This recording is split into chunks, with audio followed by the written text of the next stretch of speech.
हाँ, चालू कीजिए। अच्छा हम्म। अच्छा, सभी को नमस्ते। माफ कीजिए, थोड़ी सी देर हो गई है, लेकिन कोई बात नहीं, देर है दुरुस्त है। अच्छा, तो सभी को नमस्ते। और हमारे बीच एक कुछ बहुत ही महान हिंदी विद्वान है, और उनका परिचय समय आने पर मैं आप सबको दूंगी। तो आज से कुछ वर्षों से हमारे इस देश में, दक्षिण अफ्रीका में, हिंदी पढ़ाई चलती जा रही है। लेकिन हमारी जो हिंदी पढ़ाई है, हमें बहुत सारी चुनौतियों को सामना करना पड़ता है, लेकिन फिर भी हम हिंदी सीखते आ रही है। और आप सबको पता है कि वर्तमान समय में सारी दुनिया एक बहुत ही खतरनाक महामारी से गुजर रही है, लेकिन फिर भी हमारा जो लगाव है, हमारा जो प्यार है हिंदी के प्रति, उसको हम कभी नहीं छोड़ते हैं। और फिर भी हम हिंदी सीखना चाहते हैं, और हम हिंदी सिखाना भी चाहते हैं। और जैसे मैंने कहा कि बहुत सारी चुनौतियां हमारे सामने सामने करती है, और इस महामारी की वजह से इस जो चुनौतियां है और भी बढ़ गई है। तो हम कभी हमारी हिंदी पढ़ाई नहीं छोड़ेंगे। तो हम इस नई दुनिया में नई तरीके अपनाना चाहते हैं, और इस काम में हम अकेला बहुत कुछ नहीं कर सकते हैं। इसीलिए हम आज आप सभी का निमंत्रण किए हैं, ताकि हम आपके साथ चर्चा करेंगे, और हम आप सब से कुछ ना कुछ, ये जो वायरल मीडियम है उसके बारे में हम बहुत कुछ सीखेंगे, ताकि हमारे देश में हिंदी आगे हो जा सकती है। अच्छा, तो आपकी मदद से हम मदद पाने के लिए हम बहुत ही उत्सुक हैं। तो और कुछ कहने से पहले मैं आपको बुलाना चाहती हूँ हिंदी शिक्षा संघ का प्रधान, जिसका नाम है राज धनलाल। राज धनलाल भाई जी, आप कुछ कहना चाहते हैं? बहुत धन्यवाद बहन जी। आदरणीय हिंदी प्रेमियों, मेरा प्यार भरा नमस्कार स्वीकार कीजिए। तो इस साल का हिंदी दिवस हमारे लिए कुछ अलग सा है, क्योंकि हमारा कार्य 6 दिन तक चलेगा, और आज हम हिंदी शिक्षा पर ध्यान देंगे और उसके सिखाने में अलग तरीके पर प्रकाश डालेंगे। तो मैं बहुत आभारी हूँ कि आज आप हमारे साथ गए हैं, और खासकर हमारे जो एकेडमिक डायरेक्टर है श्रीमती देविका मंदारी, जो इस कार्य का सभापति है भी। हम बहुत आभारी है उनके परिश्रम के लिए। तो मैं बहुत कुछ नहीं कहूँगा, क्योंकि जहाँ तक हमारे हिंदी पढ़ाए है, मैं तो मान लो कि मैं अनपढ़ हूँ हिंदी के बारे में। कुछ कुछ कुछ बोल सकता है, लेकिन बहुत कुछ नहीं। तो अब जो हमारे खास अतिथि हैं, डॉक्टर बलेंदु, डॉक्टर गुलशन सियोलाल, professor Mala Mishra, doctor V के मल्होत्रा, डॉक्टर राकेश कुमार दुबे, आप सबको हमारे ओर से स्वागत है और हमारे स्नेह भरा नमस्कार। हमें यकीन है कि हम सब आपके बातों से कुछ लाभ उठाएंगे, और हम बहुत आभारी है कि आप सबके विचारों की जो आप प्रस्तुत करेंगे, हम उस पर बहुत सीखेंगे। तो मान लो कि हमारे लिए हिंदी सिर्फ एक भाषा नहीं है, लेकिन दक्षिण अफ्रीका में हमारे लिए हिंदी हमारी पहचान बन गए है। तो हम हिंदी बोलेंगे, हिंदी सीखेंगे और सिखाएंगे भी आपके विचारों पर। प्रेम नमस्ते फिर से, और स्वागत है। अच्छा, धन्यवाद राज भाई। All right. Before going any further, I would like to say that this symposium is co-hosted by the Swami Vivekanand Cultural Society of Durban, and the director is Dr. Yogi. लेकिन अफसोस की बात है कि आज डॉक्टर योगी हमारे यहाँ उपस्थित है। And for those of you who don't know, the topic for today is global trends in the teaching and learning of Hindi. आप सबको पता है कि बहुत कुछ परिवर्तित हो चुके हैं और इस परिवर्तन में, इस नई स्थिति में हमें नए तरीके अपनाना चाहते हैं। तो इसीलिए बहुत ही महान हस्ती हमारे बीच में आज यहाँ आए हैं। और सबसे पहले मैं बुलाना चाहती हूँ डॉक्टर बलेंदु को। और डॉक्टर बलेंदु एक बहुत ही विनम्र व्यक्ति है, क्योंकि उसने हमें कुछ बायोडाटा नहीं भेजा है और उसका जो संबंध दक्षिण अफ्रीका से है, वह संबंध तो सालों से बंद चुका है। यहाँ आए थे और बहुत कुछ किए हमारे साथ। नमस्ते फिर से डॉक्टर बलेंदु जी, और हम सब बहुत ही उत्सुक है सुनने के लिए कि आप क्या हमारे बीच में बांट सकेंगे। डॉक्टर बलेंदु जी। बहुत बहुत आपका धन्यवाद। देविका मदारी जी, राजेश लक्ष्मण जी, राज जी, विजय कुमार मल्होत्रा जी, माला मिश्रा जी और हमारे प्रिय मित्र गुलशन जी और अन्य सभी मित्र जो दक्षिण अफ्रीका से हमारे साथ में जुड़े हुए हैं। आपके साथ जुड़ते ही हम लोग इमोशनल हो जाते हैं, हम भावुक हो जाते हैं। खुशी भी होती है और भावुक भी हो जाते हैं, क्योंकि इतने अच्छे क्षण आपके साथ हमने बिताए थे। मैं राजेश जी को कह रहा था कि वहां पर मैंने किस समय कौन सा भोजन किया था और समोसे कैसे थे, वो भी मुझे अभी तक याद है। उनको स्वाद अभी तक याद है, क्योंकि उसमें इतना प्रेम था, इतना स्नेह था कि हर छोटी से छोटी घटना हमें याद है। तो बहरहाल आपके लिए फिर से बहुत बहुत आभार आपका, उतने स्नेह के लिए और आपकी मेजबानी के लिए। आज का जो विषय है वो हमारा ट्रेंड्स के बारे में है, नए रुझान क्या चल रहे हैं शिक्षा के संदर्भ में। तो देविका जी ने बहुत अच्छी बात कही कि ये जो समय चल रहा है ये बहुत कठिन समय है, और ये कठिन समय है, चुनौतियों से भरा हुआ समय है। लेकिन कई बार हम देखते हैं कि जो मानव का पुरुषार्थ होता है वो उसको चुनौतियों के बीच में से रास्ता निकालने का मौका भी देता है। तो ये जो बहुत बड़ा समय आया, बहुत बड़ा कोरोना वायरस का जो संकट आया है पूरी दुनिया में, और जो लॉकडाउन की एक सीरीज चली हमारे यहाँ, श्रृंखला चली, उसी के भीतर से एक नई चीज निकल के आई जिसको बोलते हैं रिमोट एवरीवेयर या रिमोट एजुकेशन। तो रिमोट दूरस्थ शिक्षा जो है वो इसी बीच लोकप्रिय हो गई है। ये लगभग 8 या 10 महीने की जो अवधि है, इस लॉकडाउन की अवधि ने और कोरोना वायरस ने हमारा बहुत नुकसान किया, लेकिन एक बहुत बड़ा फायदा किया है, और वो फायदा ये है कि लोगों में टेक्नोलॉजी का जो डर था वो खत्म हो गया। मजबूरी में सही लोग टेक्नोलॉजी को इस्तेमाल करने लग गए, ऑनलाइन कॉल करने लग गए, वीडियो कॉल करने लगे, ऑनलाइन सीखने लगे, ऑनलाइन कनेक्ट होने लगे और प्रवीण हो गए। देखते ही देखते उनको अपनी प्राइवेसी का भी पता चल गया, उनको अपनी सुरक्षा का भी पता चल गया, कैसे क्या मुझे कहाँ क्लिक करना है, कहाँ नहीं करना है, वो भी पता चल गया।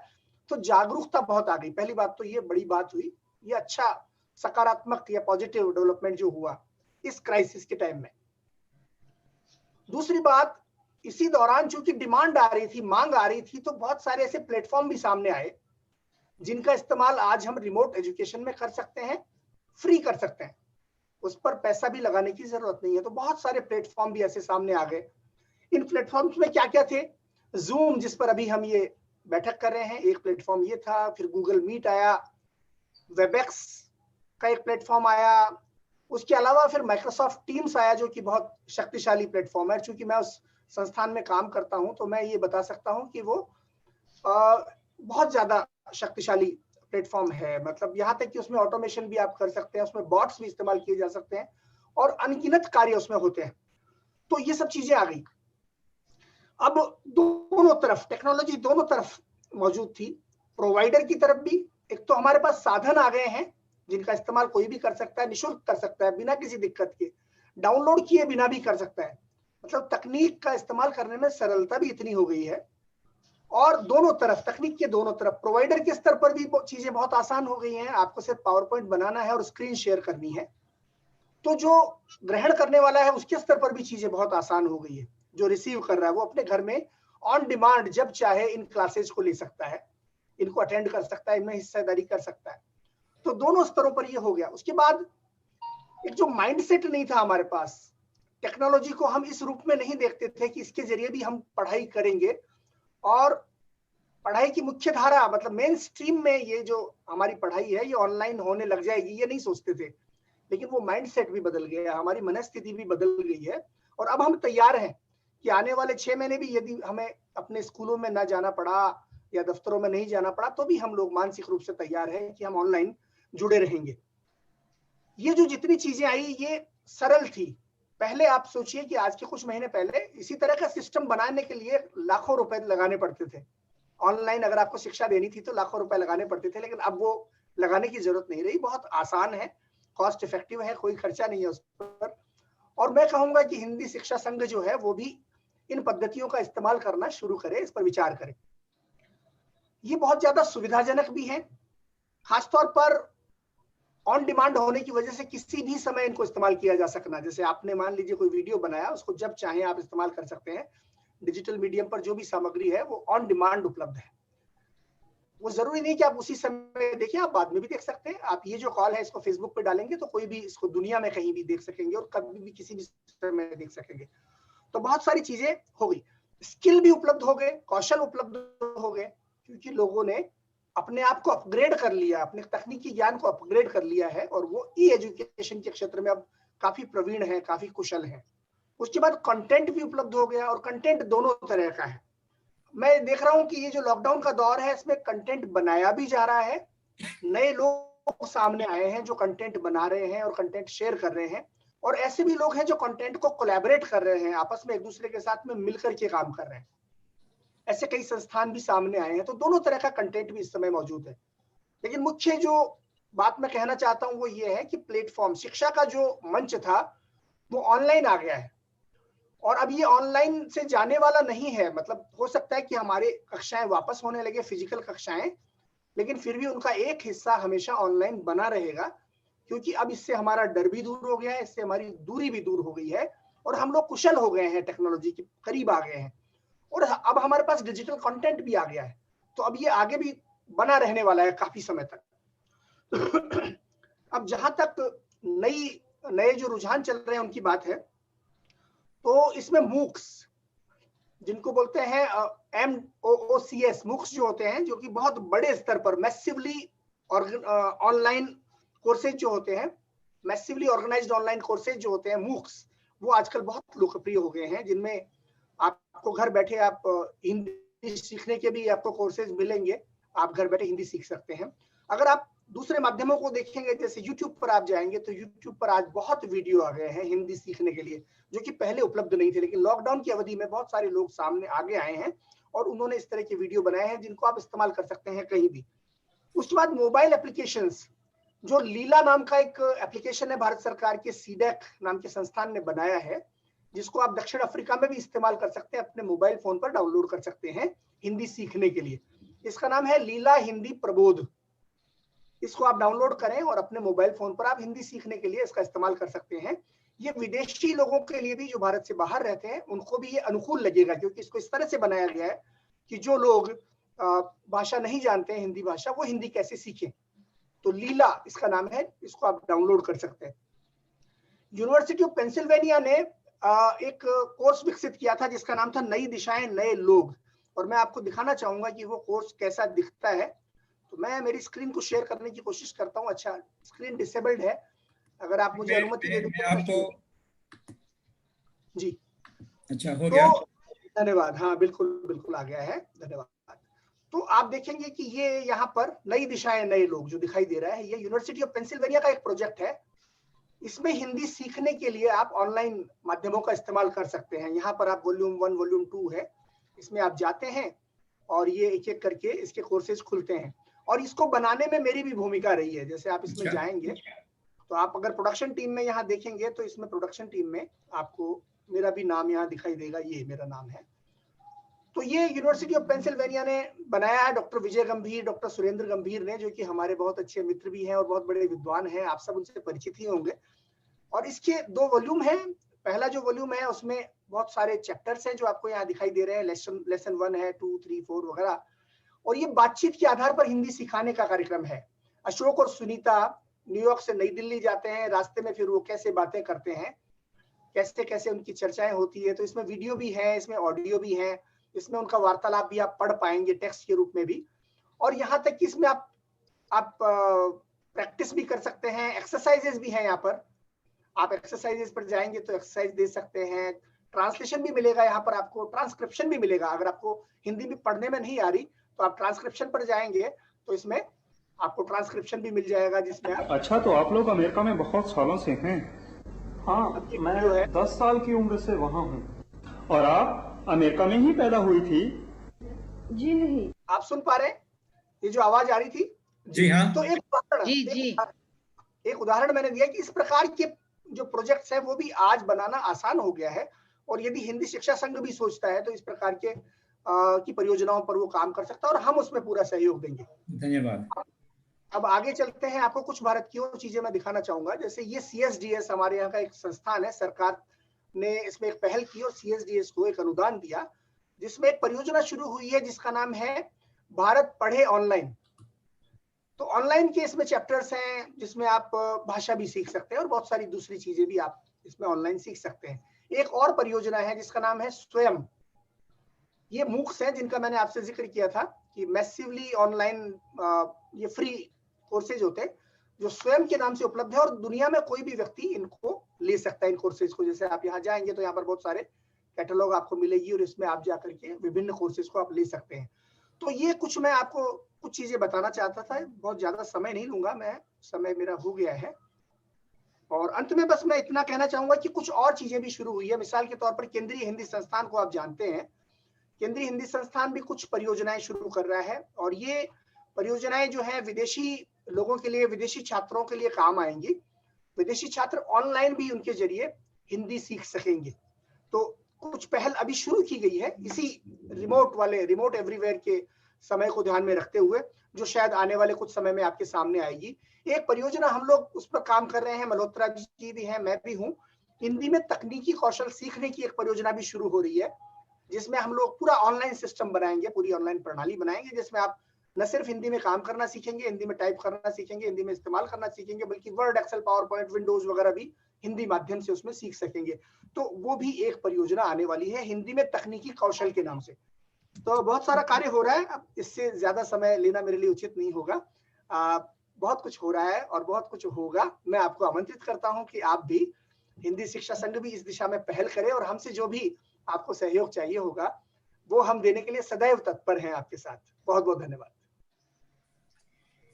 धन्यवाद डॉक्टर ब्लेंजू जी। और फिर से मैं आपको आमंत्रित करना चाहती हूँ ताकि आपका जो समोसा का स्वाद है हमेशा आपके मुंह में बने रहे। और जैसे डॉक्टर जी ने कहा कि चुनौतियों के बीच में हम एक रास्ता दिखता है और वो जो रास्ता है टेक्नोलॉजी है और इस टेक्नोलॉजी को हम सबको अपनाना चाहिए। तो हमारा जो अगला वक्ता है एक महिला है, बहुत ही अच्छी बात यह है, और उसका नाम है doctor Mala Mishra. And short आपको पता है डॉक्टर माला जी ने उसका जो डाटा है हिंदी में भेजा है। हमारी जो हिंदी है इस तरह है, तो मैंने कोशिश की थोड़ा कुछ उसमें ढूंढ करके आपके सामने पेश करने के लिए। So Dr. Malaji, she is an associate professor at the Delhi University, where she has given 26 valuable years of her life. And whilst she has also been done very valuable research work at this Delhi University. She commands a very prestigious position in the field of Hindi, in Hindi literature and journalism. And she has represented her university at over 150 international conferences. And Dr. Mala's special interests are Indian culture and Indian languages.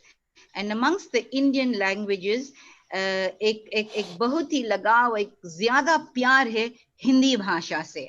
And also very interestingly enough, Dr. Ji shows a very special interest in the glorious historical heritage of India, and that is something very different. तो Dr. Mala Mishra, अगर आप यहाँ हैं तो मैं आपको आपसे बात करना चाहती हूँ. हाँ, डॉक्टर माला जी, नमस्ते। नमस्कार देविका जी। आदरणीय देविका नदारे जी, बहुत बहुत धन्यवाद इस आमंत्रण के लिए। आदरणीय बालेंदु दधीची जी, राज जी, गुलशन सुखलाल जी, राजेश लक्ष्मण जी, श्यामला दुकन जी, विजय कुमार मल्होत्रा जी, डॉक्टर राकेश कुमार दुबे जी, आप सभी का हार्दिक वंदन। आज दक्षिण अफ्रीका के हिंदी शिक्षा संघ के द्वारा विश्व हिंदी दिवस के उपलक्ष्य में मुझे आमंत्रित करने के लिए मैं हृदय तल की गहराई से आपकी आभारी हूँ। यह बहुत अधिक प्रसन्नता का विषय है कि विश्व हिंदी दिवस के माध्यम से न केवल भारतवर्ष में बल्कि समूचे विश्व भर में ही हिंदी परिवार के समस्त जन एकत्रित होकर हिंदी का यह सम्मान करते हैं और आपस में एकत्रित होकर हिंदी से संबंधित चुनौतियों एवं दिशाओं पर चर्चा करते हैं। अभी 2 दिन पूर्व भी मैं ऐसे ही विश्व हिंदी दिवस के उपलक्ष्य में आयोजित किए गए किसी कार्यक्रम में सम्मिलित हुई थी। वहां भी बहुत सार्थक विमर्श के दौरान हिंदी से संबंधित बहुत सारी चिंताएं एवं हिंदी से संबंधित उसकी विशेषताओं पर बहुत अच्छा विमर्श हुआ। श्री हीरालाल सेवनाथ जी के माध्यम से इस संगोष्ठी में उपस्थिति के लिए मैं आदरणीय हीरालाल सेवनाथ जी को भी सादर नमन करती हूँ। आज का हमारा विषय है हिंदी का वैश्विक प्रसार। सबसे पहले मैं इस ओर ध्यान आकर्षित करना चाहती हूँ कि वास्तव में यह हिंदी शब्द कैसे बना, इसकी व्युत्पत्ति कैसे हुई। बालेंदु दधीची जी भी इससे और आप सभी सुधी जन भी इससे परिचित होंगे कि लगभग 7वीं शताब्दी में ईरान के द्वारा भारत में आए हुए कुछ पर्यटकों के द्वारा सिंधु क्षेत्र में रहने वाले जो निवासी थे, तो उस सिंधु को हिंदू के रूप में चिन्हित किया गया। स को ह के रूप में बोलने की उनकी प्रवृत्ति थी। इसी रूप में सिंधु क्षेत्र हिंदू क्षेत्र कहलाया और जो सिंध का था, जो हिंद का था, वह हिंदी कहलाया। और पिछली उस चर्चा में भी मैंने इस बात का उल्लेख करना चाहा कि आज हम हिंदी को एक भाषा के रूप में व्यवहित करते हैं, लेकिन वास्तव में प्रारंभ में हिंदी सिर्फ एक भाषा नहीं थी। हिंदी का प्रयोग हिंद के किसी भी वस्तु, किसी भी व्यक्ति जो भी हिंद से संबंधित है उसके लिए किया जाता था। अगर वह हिंद का वस्त्र भी था तो कहा जाता था कि वह हिंदी है। तो हिंद का जो भी सामान है, जो भी व्यक्ति है, जो भी वस्तु है, जो भी अवधारणा है, जिसका संबंध सिंधु से है, हिंद से है, उसको हिंदी कहा जाने लगा। इसी अर्थ में हिंद की हर वस्तु जो है वो भी हिंदी कहलाई और कालांतर में धीरे धीरे शनै शनै ऐतिहासिक विकास क्रम में हिंदी केवल मात्र भाषा के लिए प्रयुक्त होने लगा। लगभग 10वीं शताब्दी से हिंदी साहित्य का इतिहास प्रारंभ होता है, आदिकाल का प्रारंभ होता है। आदिकाल, भक्तिकाल, रीतिकाल से लेते हुए आज आधुनिक काल तक हिंदी साहित्य का बहुत ही समृद्ध इतिहास हम सबके सम्मुख प्रस्तुत है। इसमें अमीर खुसरो से लेकर कबीर, तुलसीदास, सूरदास, निराला, महादेवी, पंत, प्रसाद जैसे बहुत बहुत महान कवि और साहित्यकार पैदा हुए हैं और उन्होंने इस हिंदी साहित्य को बहुत अधिक प्रतिष्ठा प्रदान की है, समृद्ध किया है। वास्तव में भारत से अन्य देशों में गए हुए जो भी भारतीय हैं, उन्होंने भारत में रहने वाले भारतीयों से भी कहीं अधिक सुदृढ़ होकर समूचे विश्व में भारतीय संस्कृति को अक्षुण्ण बनाया है, जिसका जीवंत प्रमाण हम देविका नदारे जी के रूप में, राज जी की उपस्थिति के रूप में, हीरालाल सेवनाथ जी के रूप में, लोकेश महाराज के रूप में देखते हैं।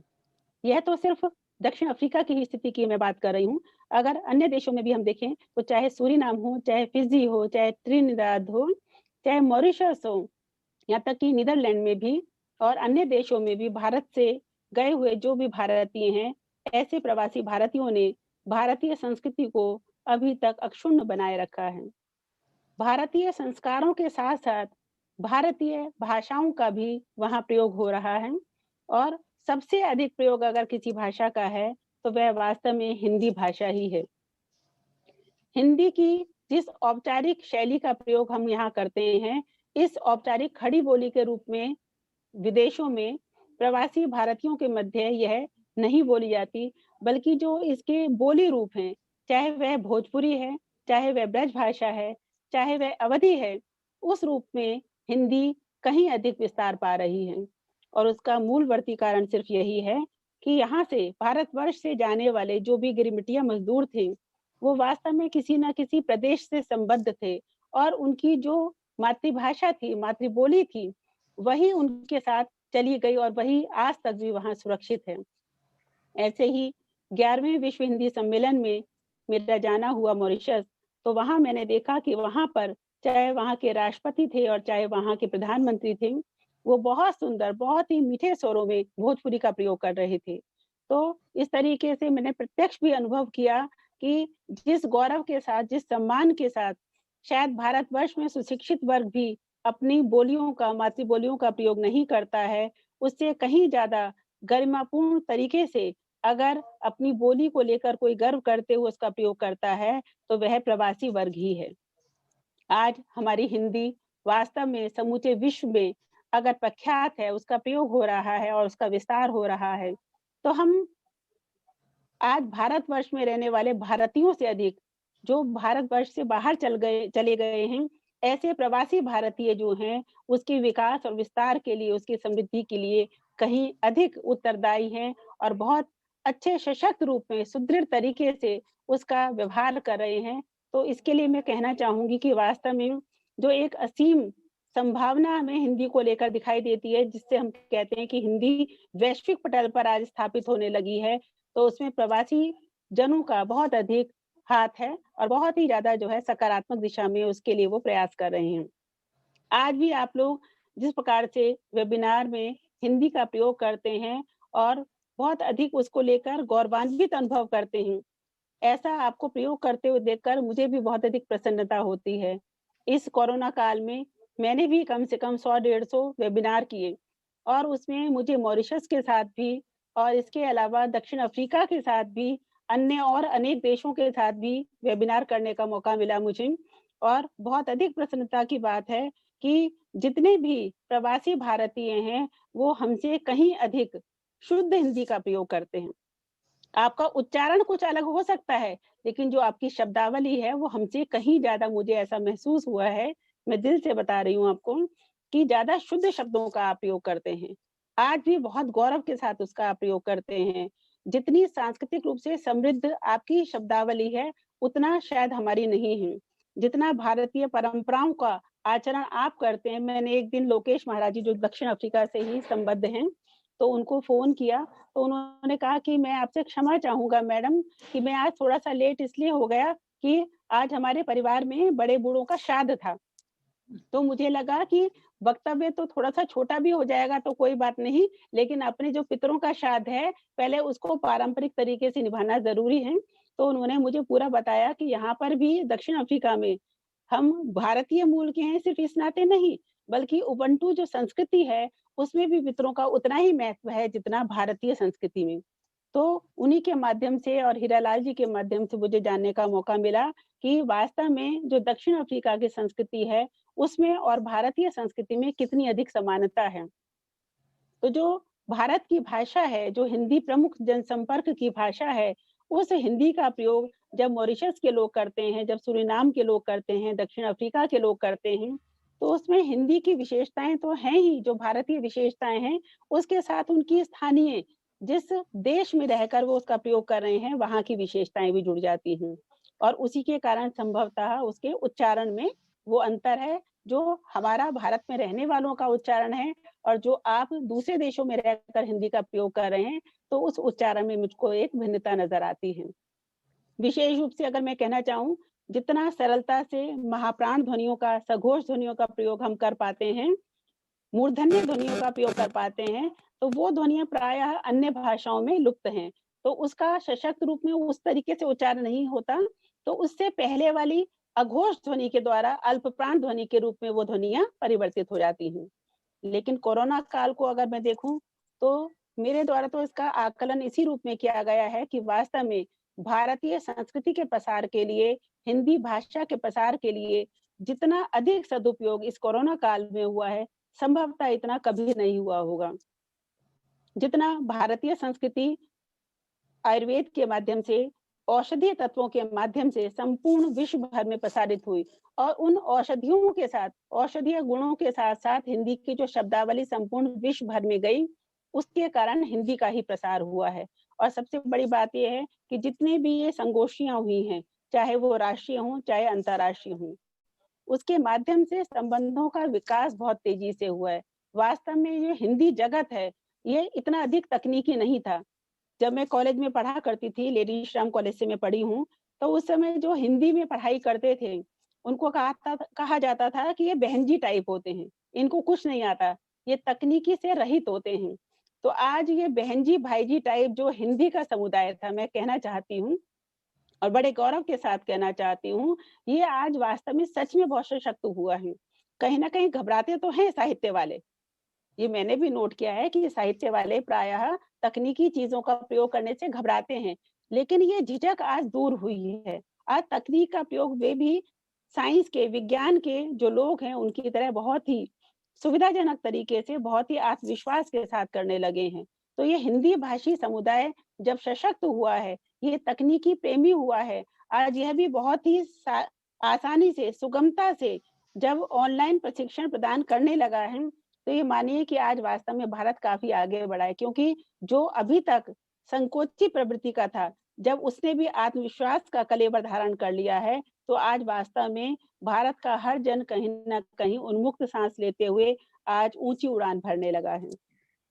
अगर मैं दिल्ली विश्वविद्यालय के शिक्षण और प्रशिक्षण की बात करूं, तो आज ऐसा वो बच्चा जो कि कभी कॉलेज में प्रत्यक्ष रूप से आने में भी संकोच का अनुभव करता था, लेकिन क्योंकि अब विवशता है, अभिशप्तता है कि शिक्षा केवल और केवल इस समय ऑनलाइन ही दी जा रही है, तो ऐसे में वह हिंदी भाषी समुदाय का बच्चा भी जो कि पूरी तरीके से वंचित था, तो ऐसा वंचित बच्चा भी आज ऑनलाइन प्लेटफॉर्म से परिचित हो गया है। आज शिक्षण के साथ-साथ उन्हें अगर प्रशिक्षण मैं मीडिया से संबंधित हूँ, हिंदी पत्रकारिता और जनसंचार पढ़ाया करती हूँ, तो आज हम अपने बच्चों को अगर इंटर्नशिप भी करवा रहे हैं मीडिया संस्थानों में, तो वो भी हम इसी ऑनलाइन माध्यम से करवा रहे हैं। कोई प्रैक्टिकल करवाना होता है, वो भी हम इसी के माध्यम से करवा रहे हैं। ओबीई परीक्षा के रूप में उनकी ऑनलाइन परीक्षा ली जा रही है। उसकी नई-नई समस्याएँ हैं, जो 3 घंटे में बच्चे पेपर दिया करते थे, उसके लिए आज हमें 6-6 घंटे लग जाते हैं। उसमें इन्विजिलेशन करना भी बहुत मुश्किल है। एक-एक बच्चे की रिपोर्ट हमें देनी पड़ती है कि किस बच्चे का पेपर सबमिट हुआ, नहीं हुआ। जिसका सबमिट हुआ, उसका हमें इंतज़ार करना पड़ता है कई-कई घंटों तक। लेकिन इसके बावजूद भी एक नई व्यवस्था, एक नया अनुशासन अगर टीचर सीख रहे हैं, तो वो बच्चे भी सीख रहे हैं कहीं न कहीं। और जब भी कोई व्यवस्था आती है, तो व्यवस्था के साथ-साथ शब्दावली भी आती है। अब तक चीज़ें उनका प्रयोग करने वाले अगर साइंस के विद्यार्थी थे, तो उसका अंग्रेजी का ही प्रयोग किया करते थे। मैं कहना चाहती हूँ फिर से कि इस ऑनलाइन प्रशिक्षण के माध्यम से हिंदी भाषी समुदाय इसलिए समृद्ध हुआ है कि आज वह उसका प्रयोग कर रहा है और जब प्रयोग कर रहा है, तो समस्या से भी जूझ रहा है। और जब समस्याएँ सामने आती हैं, तो निदान की ओर हमें आगे बढ़ना ही होता है। तो निदान अपने आप ही स्वतः ही हमें प्राप्त हो जाता है और उसके साथ भाषा आती है। मैं भाषा विज्ञान की स्टूडेंट भी रही हूँ और केंद्रीय हिंदी संस्थान से मैंने भाषा विज्ञान में डिप्लोमा किया था। बाद में इसी में मैंने एमए किया। वहाँ मैंने सुना था और सीखा था कि जब भी कोई वस्तु आती है, अलिस जैबान एक बहुत बड़े विद्वान थे, तो उन्होंने कहा था कि जब भी समाज में कोई वस्तु आती है, तो वस्तु के साथ स्वतः ही कहीं न कहीं उसका नाम भी आता है। जब तक वस्तु नहीं होगी, नाम भी नहीं होगा। तो जैसे ऑनलाइन शिक्षण और प्रशिक्षण से हम जुड़े, तो उसमें जो-जो चीज़ें सामने आ रही हैं, तो उनका कहीं न कहीं समानांतर हिंदी शब्द भी हम ढूँढने की कोशिश करते हैं, चिह्नित करने का प्रयास करते हैं। तो इस प्रकार से भी हमारी हिंदी काफ़ी समृद्ध हुई है। तो कुछ शब्दों का प्रयोग अगर हम देश के स्तर पे सीख रहे हैं, तो कहीं न कहीं जैसे आपने अंतर्राष्ट्रीय संगोष्ठी का यहाँ पे आयोजन किया, तो इसके माध्यम से बहुत सारे शब्द आपके माध्यम से भी, दूसरे लोगों के माध्यम से भी हम सीखते हैं। इस प्रकार से भाषा का अंतरण होता है। भाषा भी कहीं न कहीं आपस में आदान-प्रदान के द्वारा विकसित होती है। तो ये कोरोना काल बहुत अधिक मेरे हिसाब से बहुत समृद्ध काल है, जिसने चाहे वो साहित्य की बात करें, चाहे समाज की बात करें, चाहे मीडिया की बात करें, मीडिया में भी एक अलग प्रकार की शब्दावली आई है। जब कोरोना आया है तो उससे संबंधित वो लॉकडाउन का शब्द भी आया है, क्वारंटाइन का शब्द भी आया है। तो जब कोई संकल्पना आती है तो संकल्पना के साथ शब्दावली आती है। अब जैसे हम ये कहें कि पहले स्कूटर शब्द नहीं था, अगर हम मध्यकाल की बात करें, उस समय प्लेन नहीं था, तो क्योंकि वो वस्तुएं नहीं थी, वो चीजें नहीं थी। तो जब चीजें नहीं होंगी तो वो चाहे वो अकबर हो, चाहे वो महाराणा प्रताप हो, तो उनके पास भी हम नहीं कह सकते कि कार होगी। चाहे वो कितने धनाढ्य थे, राजा महाराजा थे, लेकिन उनके पास भी नहीं थी। क्यों नहीं थी? क्योंकि वो चीज ही नहीं थी, तो उसका नाम भी नहीं था। आज वर्तमान समय में जो चीजें हैं, तो उन्हीं के समानांतर भाषा का आधुनिकीकरण हुआ और भाषा के साथ साथ स्वतः ही शब्दों ने भी जन्म लिए। तो इसीलिए मैं कहना चाहूंगी कि वास्तव में आज हिंदी का अगर व्यापक प्रचार प्रसार हो रहा है, तो उसके लिए जो आधुनिक भौतिक विकास हुआ है, वो इसके लिए जिम्मेदार है। और कहीं ना कहीं जो हमारे राष्ट्रीय और अंतर्राष्ट्रीय संबंध जो विकसित हुए हैं, इन संबंधों के विकास से कहीं ना कहीं भाषा का भी मानकीकरण भी होता जा रहा है और आधुनिकीकरण भी होता जा रहा है। और इसमें मेरा मानना है कि समूचे जो प्रवासी समुदाय है, इसकी बहुत ही सहयोगी भूमिका रही है, बहुत अच्छा योगदान रहा है। और इसी प्रकार से हम सब लोग मिलकर संगोष्ठियां करें, कार्यक्रम करें, और जब सब कुछ सामान्य हो जाए तो भौतिक रूप से आपस में मिले जुलें और मिलकर इस सौहार्द को और अधिक बढ़ाएं और हिंदी समुदाय को और अधिक उन्नति की ओर ले जाएं। जय भारत, जय भारती। धन्यवाद डॉक्टर माला हिंदी जी, शिक्षा संघ की भी जय हो। बहुत ही प्रेरित भाषण आपने दी है। और साफ साफ हम सब देख सकते हैं कि अपना जो प्यार, अपना जो लगाव हिंदी के प्रति है, वो तो साफ दिख रहा है। और जैसे आपने कहा कि जो गिरमिट भारत छोड़कर अन्य देशों में बसे हैं अब, लेकिन फिर भी अपनी जो हिंदी भाषा है, फिर भी उसे जीवित करने के लिए कोशिश करते हैं लोग, क्योंकि हिंदी ऐसी भाषा ही है। हम बेबस हूँ, मैं क्या करूँ, हिंदी हमारे रगो रोगों में बसे है। लेकिन देख, हमारे देश में जब हम हिंदी सीखते हैं तो हम पैसे नहीं कमाते हैं, लेकिन फिर भी लोग इतने प्यासे हैं इस भाषा को सीखने के लिए। राइट, इसके बारे में मैं बाद में और बात करूंगी। बहुत बहुत धन्यवाद माला जी। अच्छा, हमारा जो तीसरा वक्ता है, मैं इस व्यक्ति को बहुत ही अच्छी तरह से जानती हूँ और मेरी बेटी इसके घर पर भोजन भी किया है और अब तक उस भोजन का स्वाद मेरी बेटी के मुंह में है भी डॉक्टर जी, और वह है डॉक्टर गंगाधर सिंह गुलशन शुक्ला, पूरा नाम।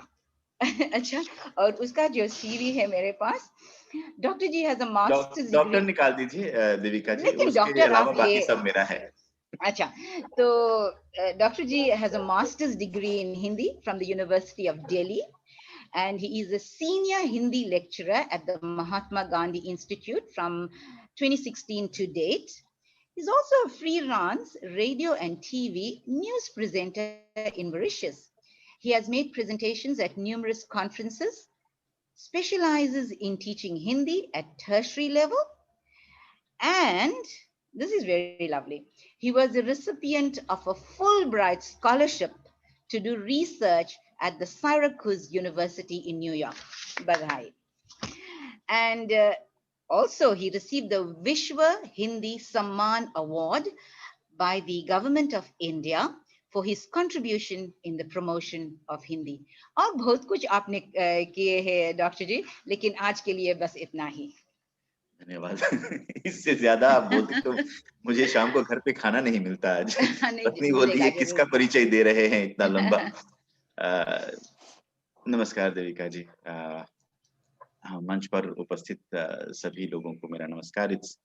It's a real pleasure to be with you people, Devika जी, राजेश भाई, श्यामला जी और बालेंदु जी इसके बारे में बोल चुके हैं। स्वाद और जायके की बात काफी हो चुकी है और हम लोग एक साथ एक ही यात्रा में एक ही कमरे का अनुभव बांटते हैं, तो शब्द भी आप बालेंदु जी के ही ले लीजिए कि वही शब्द दोहरा दीजिए। और आपके माध्यम से हिंदी शिक्षा संघ के जितने भी हमारे दोस्त हैं, जितने भी लोग हैं जिनसे हम मिले हैं, जिनसे पहचान है, नमस्कार आप सभी लोगों को, बहुत हृदय की गहराई से नमस्कार। आज जो सत्र राजेश भाई ने आयोजित किया है, and I feel that it's not exactly a second phase, but the next step. जो अभी कुछ महीने पहले हम लोग हिंदी दिवस, सितंबर वाले हिंदी दिवस के अवसर पर जो चर्चा हुई थी, और आज विश्व हिंदी दिवस के अवसर पर फिर से चर्चा हो रही है, and there will be several next phases like this. मुझे लगता है कि ये अप्रोच जो आप लोगों ने अपनाया है ये बहुत जरूरी है। अगर मैं आप लोगों के एंडीवर को, अगर आप लोगों की योजना को ठीक से समझ पा रहा हूँ, तो इस प्रकार की छोटी-छोटी सार्थक चर्चा के माध्यम से हम लोग बहुत जल्द कहीं पहुंचेंगे। और विशेष रूप से जिस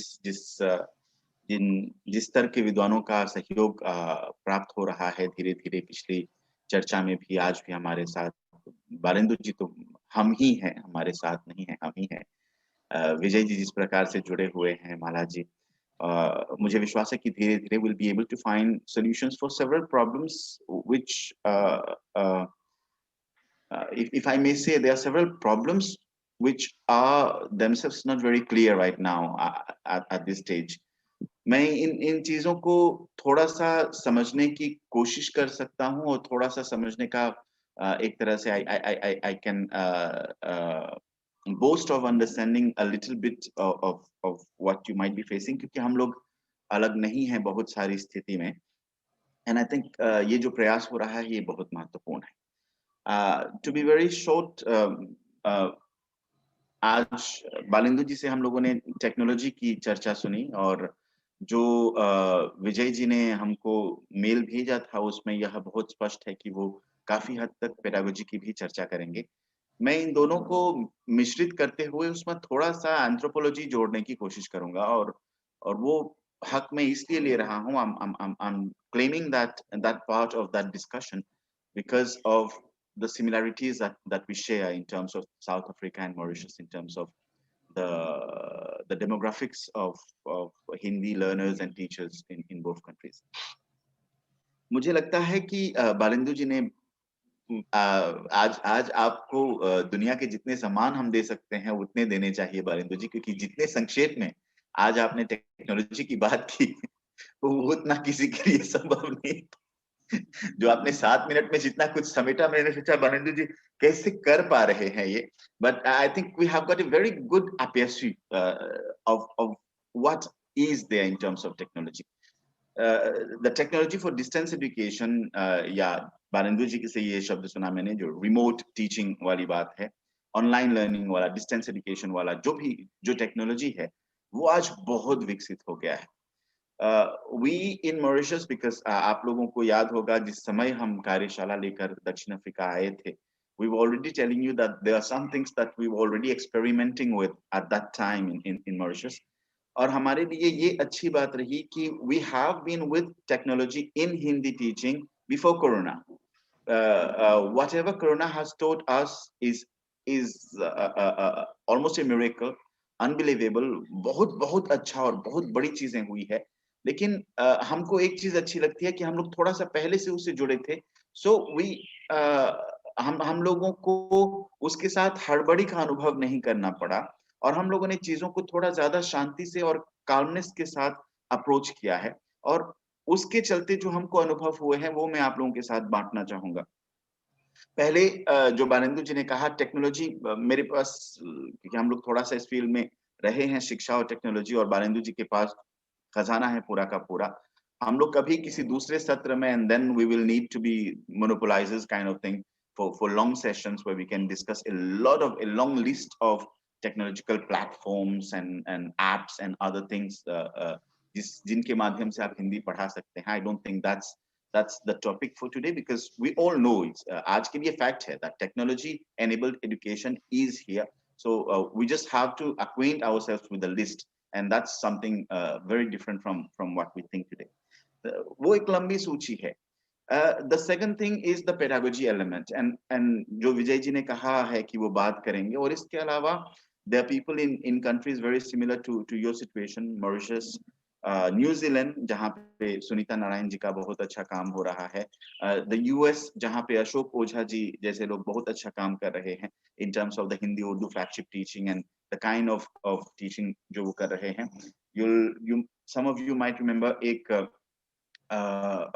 कनाडा में भी कुछ लोग हैं जो इस क्षेत्र में बहुत अच्छा काम कर रहे हैं हेरिटेज लैंग्वेज लर्नर्स के लिए. So there is the technology aspect and there is the pedagogy aspect, जिसमें 7 मिनट की बात नहीं है, 7 घंटे भी काफी नहीं होंगे just to enlist the kind of pedagogy and the kind of technological elements and discoveries and research जो पूरे हो चुके हैं. द हिंदी शिक्षा संघ के सामने एक बहुत लंबा काम है in terms of choosing what it has to use. Balendra जी ने बहुत अच्छा कहा that जरूरत इतनी पैदा हो गई है कि अब चीजें फ्री में मिलने लगी है और there is a lot of things that are available for free जो आप लोग बहुत आराम से इस्तेमाल कर सकते हैं.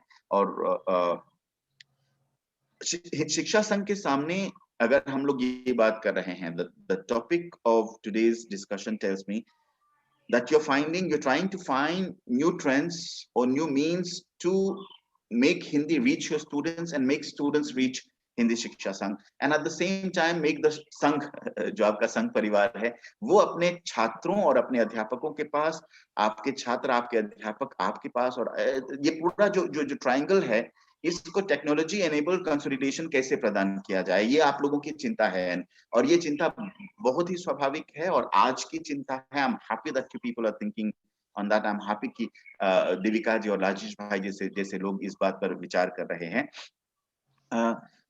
आप लोगों के सामने जो चॉइस है वो एक बहुत लंबी लिस्ट से है. मैं आप लोगों को एक स्टेप उसके बाद वाली की थोड़ी सी बात करना चाहूंगा कि जितनी टेक्नोलॉजी और जितनी पेडागोजी अभी आपके सामने आएगी, आप लोगों का मुख्य चैलेंज जो है वो टेक्नोलॉजी सिलेक्शन या पेडागोजी सिलेक्शन का नहीं होगा. The very trend of today's education, जो रिमोट एजुकेशन डिस्टेंस एजुकेशन की बात हो रही है, वो लर्नर सेंटर्ड हो गया है.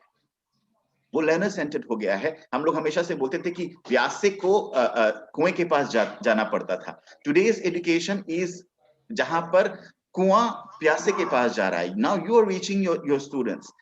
व्हेन जब कुआं प्यासे के पास जाता है राजेश भाई एंड देविका जी,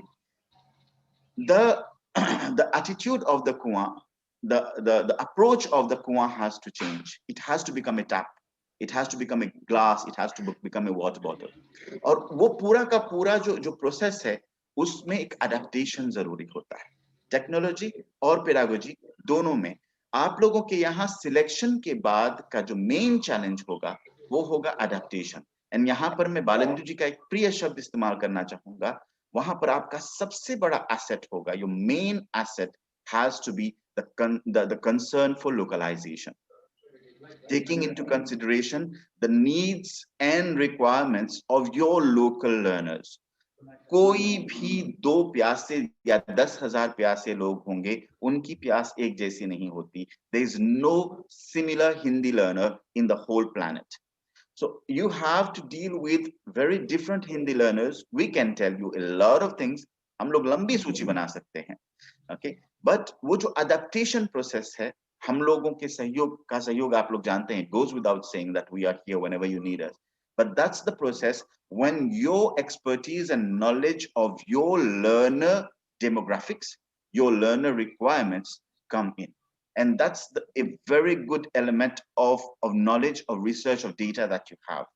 आप लोग अपने डेटा, अपने टेक्नोलॉजिकल टूल्स और अपने पेडागोजिकल मेथोडोलॉजीज को चुनिए और उसका अडेप्टेशन अगर करते हैं, देन उसी के आधार पर, बिकॉज मैं ऑनलाइन टीचिंग में या टेक्नोलॉजी एनेबल टीचिंग कहते हैं, क्योंकि अब ऑनलाइन इतना ज्यादा हो गया है कि अब हम लोग कक्षा में भी टेक्नोलॉजी एनेबल टीचिंग की बात कर रहे हैं.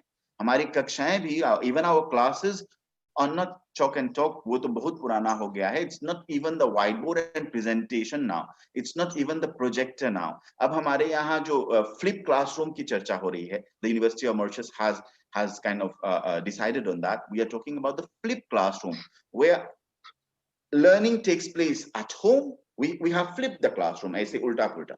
Learning takes place at home. Practice takes place in the classroom. Okay. और ये जो चर्चा हो रही है, ये जो टेक्नोलॉजी एनेबल्ड लर्निंग हो गया है, ये technology enabled learning, I am sorry, I am a little bit lost, बच्चे थोड़ा सा परेशान कर रहे हैं। ये जो टेक्नोलॉजी एनेबल्ड लर्निंग होगा, चाहे कल को आपके बच्चे हिंदी शिक्षा संघ में ही हिंदी सीखने आएंगे, even if the lockdown is over and everything, आप लोगों को जो भी करना होगा वो उनके नीड्स और रिक्वायरमेंट्स से अडेप्ट करने की बात होगी। और इस टेक्नोलॉजी एनेबल्ड टीचिंग के एनवायरनमेंट में मैं एक बहुत ही, मेरे लिए एक बहुत ही प्रिय कंसेप्ट है, something one of my very important concerns is, उसको मैं बोलता हूं कारीगर के हाथ, the hands of the craftsman. You can have any tool that you want. If you don't have the appropriate craftsman's hands, वो tool इस्तेमाल नहीं होता है. So using technology to reach your students is one thing.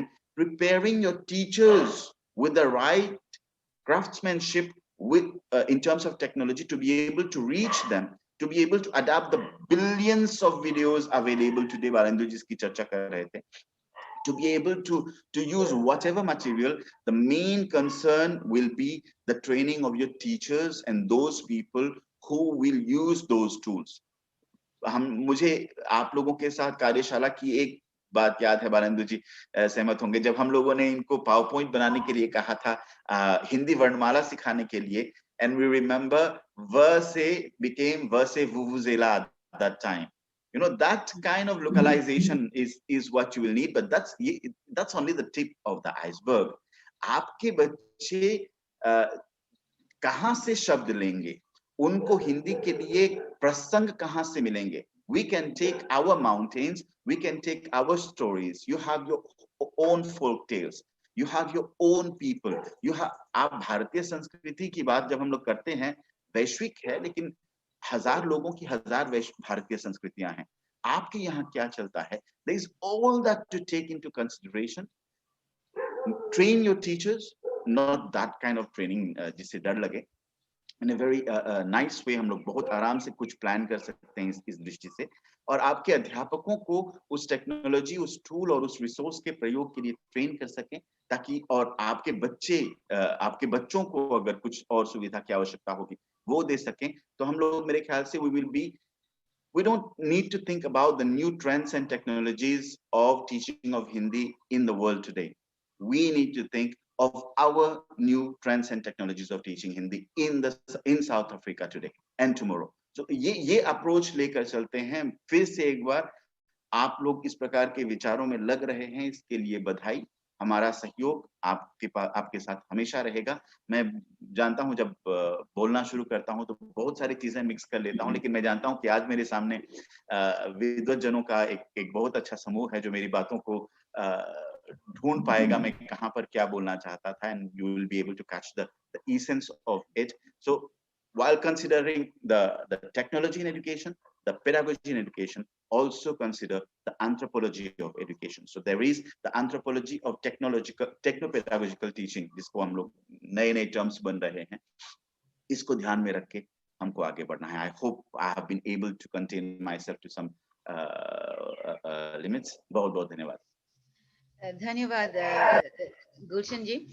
जैसे आपने कहा कि corona से पहले टेक्नोलॉजी का प्रयोग आपने किया है, और पहली बार हम टेक्नोलॉजी का प्रयोग करते हैं, और बहुत सारी कमियां हैं जैसे मुझ में, जैसे मैं टेक्नोलॉजी के मैं नहीं इस्तेमाल कर सकती हूँ, लेकिन मैं सीखती हूँ. लेकिन एक चीज मैंने देखा, पहले मैंने डर गई, मैंने सोचा कि हिंदी मर जाएगी क्योंकि मैं कक्षा में नहीं जा पाऊंगी ये सब.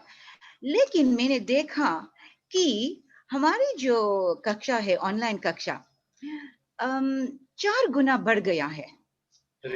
अगर 10 लोग कक्षा में, नहीं सच बात है, अगर कक्षा में 20 लोग आते थे पहले, लेकिन ये ऑनलाइन की वजह से कुछ लोग जो दूर रहते हैं और जो काम करते हैं, समय नहीं मिलता है, अब उनके एक माध्यम है हिंदी सीखने के लिए. तो इसके लिए मैं बहुत खुश हूँ, और मैं ये टेक्नोलॉजी प्रयोग करने के लिए मैं बहुत ही उत्सुक हूँ, और मैं सीखूंगी जरूर.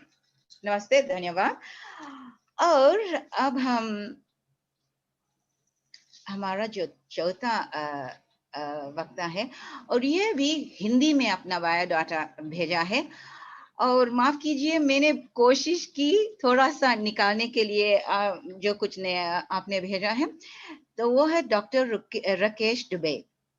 तो उसके बारे में मैं थोड़ा कुछ कहूंगी। Doctor Rakesh Dubey is a lecturer at the Orissa central university. जी एक मिनट जी, डॉक्टर दुबे हमारे साथ अभी नहीं है, उसका पता नहीं उसका लिंक को क्या हुआ है, तो अच्छा कोई बात नहीं, ये हाजिर है। शायद आप डॉक्टर विजय मल्होत्रा। हाँ कोई बात नहीं, इनका बायोडेटा आप शुरू कीजिए, हम अगले सप्ताह तक सुनना जारी रखेंगे। आप सबका बायोडेटा, सिर्फ डॉक्टर विजय मल्होत्रा का नहीं। अच्छा, तो डॉक्टर विजय मल्होत्रा, फिर से नमस्ते और स्वागत। So a little bit about Dr. Vijay Malhotra. He has a doctorate in computer assisted lexical transfer from English to Hindi from the University of Gurukul, Kangri in Haridwar. He has a master's in Hindi from the University of Delhi, and he was a Hindi consultant in Pune, Hindi consultant for Microsoft India and Microsoft International. He taught Hindi at the University of New York in the UK, University of York, sorry, in the UK. I thought something was wrong there. And he received the Most Valuable Professional Award for 5 consecutive years for his contribution in the field of technology in Hindi. And I'm told that this award, the Most Valuable Professional Award, is Microsoft's most prestigious award. And I think that is really multiple feathers in the cap. He also received the Atmaram Award for technical writing in Hindi by the President of India. So without much further ado, Dr. Vijay Malhotra. धन्यवाद। सबसे पहले तो मेरा काम आसान कर दिया बालेंदु ने और गुलशन ने, क्योंकि जितने संक्षेप में और जिस तरह से उन्होंने जो बातें कही, तो मुझे बहुत सी बातें मैं अब अपने में से कम कर सकता हूँ। पहली बात तो सबने जैसा स्पष्ट कहा ही कि कोरोना संकट ने सारी दुनिया को झकझोर दिया है, लेकिन इससे इस संकट को हम वरदान में कैसे बदल सकते हैं, ये हमें थोड़ा सा इस पर विचार करना है। और सबसे पहले तो मैं हिंदी शिक्षा संघ साउथ अफ्रीका को साधुवाद देना चाहूंगा कि उन्होंने जो रेडियो स्टेशन शुरू किया वो हिंदवाणी नाम से, ये भी अपना में पहला कदम था मल्टीमीडिया एजुकेशन का। ये क्लासरूम टीचिंग नहीं थी, कम्युनिटी टीचिंग थी। इसको भी हमें और इसका सबसे बड़ा कोई 4 जो कौशल स्किल होते हैं हिंदी भाषा सीखने के, पहला स्किल लिसनिंग एंड कॉम्प्रिहेंशन, ये यहीं से शुरू होता है। आप बार बार उस भाषा को बोल रहे थे, लोग समझ रहे थे, सुन रहे थे और धीरे धीरे समझने का प्रयास कर रहे थे। एक और बात जो मैं और कहना चाहूंगा, हम सब जानते ही हैं कि हिंदी फिल्मों का सबसे बड़ा योगदान विश्व भर में है हिंदी को प्रचारित प्रसारित करने में। लेकिन मैं ये मानकर चलता हूं कि हिंदी, पता नहीं क्यों हम सिर्फ इन गानों को शिक्षण, एक मनोरंजन का माध्यम मानकर चलने लगे। It's not so. ये जो इसको हमें, इसलिए हमने एक नया नाम रखा, एडुटेनमेंट, एजुकेशन थ्रू एंटरटेनमेंट। हम कैसे हंसते हंसते मस्ती के साथ, रोचकता के साथ हिंदी सीखें, इसके लिए आवश्यक है कि हम शिक्षण बिंदुओं, टीचिंग पॉइंट्स के आधार पर गानों का सिलेक्शन करें। जैसे मैं कुछ थोड़े से उदाहरण मैं यहाँ देना चाहूंगा। पहली बात, और एक और बात मैं यहाँ बताना चाहूंगा, अंताक्षरी लुप्त हो गई है।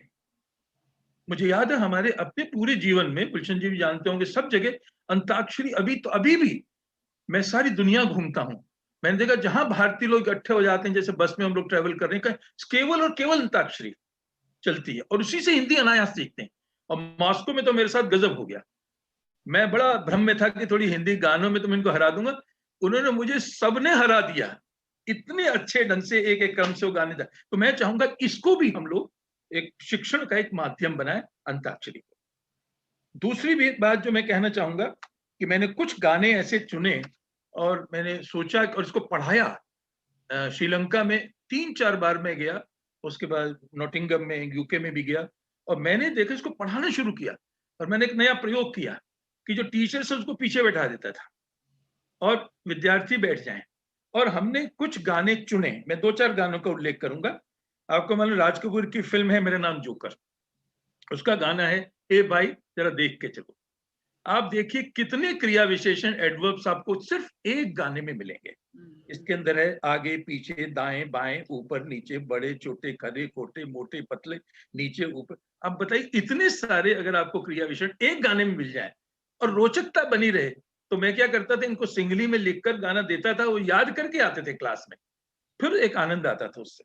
एक दूसरा गाना जो अज्ञात, हिंदी में इंपरेटिव्स हमेशा समस्या पैदा करते हैं। और मुझे याद है मैं अमेरिका जब पहली बार गया तो वहां उन लोगों ने एकदम मेरे सामने एक माइक रख दिया, बताइए इसमें फर्क क्या है, तू तुम और आप में। इसका मतलब है कि हिंदी शिक्षा विद्यार्थी के लिए कितना इसका आवश्यक है इसकी जानकारी। तो इसमें मैंने देखा एक गाना था, और एक फिल्म आपने देखी होगी कल आज और कल, एक फिल्म थी जो कपूर परिवार की, पृथ्वीराज कपूर, राज कपूर, रणवीर तीनों इसमें थे। उसमें एक गाना आता है, आप यहाँ आए किस लिए, आपने बुलाया इसलिए, आए हैं तो काम भी बताइए, फिर पहले आप मुस्कुराइए। अब इसके अंदर देखिए इस एक गाने में आपके साथ जो रूप है बताइए मुस्कुराइए है, तुम के साथ है बताओ पूछो तुम लो थाम लो दिम ले, और फिर तू के साथ है आ जा।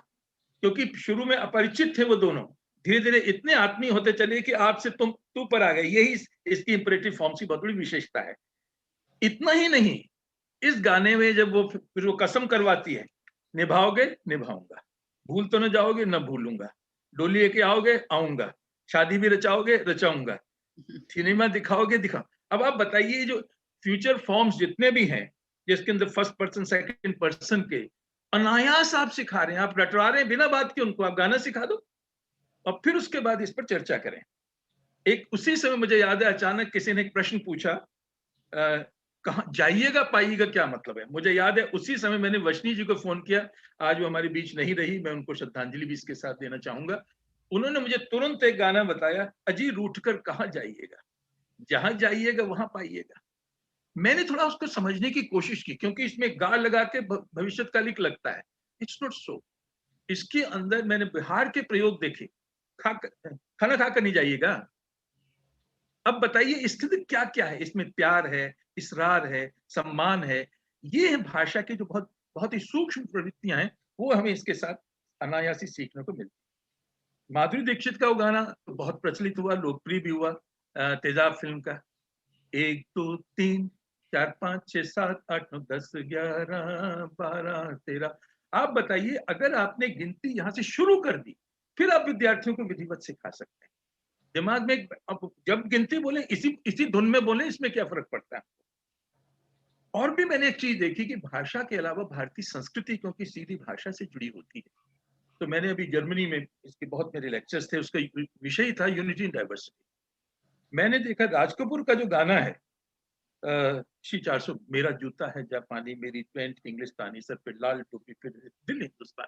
अब यूनिटी इन डाइवर्सिटी का इससे बेहतर आपको क्या गाना मिलेगा, एक ही उसमें उन्होंने सिद्ध कर दिया। तो उस गाने को आप याद करा दीजिए, बच्चे गाएंगे। और इसको तो हमने एक और भी चीज देखी, हमने इसका नाट्य रूपांतर, कई विद्यार्थी उसके बाद राज कपूर के स्टाइल में गाने लगे, मंच पर आ गए।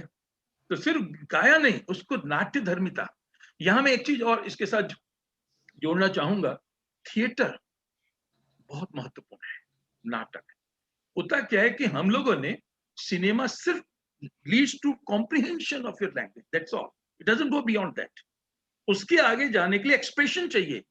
इसमें मैं मिज़ोकामी जी का उल्लेख करना चाहूंगा, जापान के, उनको मैं चाहूंगा आप बुलवाएं कभी। और वो जिस तरह से उन्होंने थिएटर का प्रयोग किया, सिनेमा के गीतों का प्रयोग किया, मैं हैरान होता था कि जापान जैसी जगह बैठ के उनके विद्यार्थी हिंदी इतनी अच्छी बोलते कैसे हैं। और जापान की लोक कथाओं पर आधारित उनके नाटक होते थे। जैसे एक बात जो गुलशन ने कही, मैं बहुत अच्छी बात लगी, लोकलाइजेशन। अब एक स्टैंडर्ड एक पाठ्यक्रम बन रहा है, बालेंदु को शायद उसमें जोड़ा जाएगा संस्थान के, उसमें ये हम लोगों ने पहली मीटिंग में चाहा था कि 40% कंटेंट लोकल हो, जैसे आपने उदाहरण दिए यहाँ पर। उससे विद्यार्थी, मैं उज्बेकिस्तान में था, ताशकंद में, मैंने देखा उनके सारे जो वहाँ के मॉन्यूमेंट्स उन्हीं की चर्चा होती थी। वो ताजमहल की चर्चा भी होती थी, साथ में उनके अपने जो मॉन्यूमेंट्स उनकी भी चर्चा होती थी। तो लोकलाइजेशन को भी उसके साथ जोड़ें, ताकि भाषा उनको अपनी लगे, सहज लगे एक तरह से। मनोज कुमार की फिल्म है, बहुत लोकप्रिय फिल्म है हिंदी उस दृष्टि से, पूरब और पश्चिम।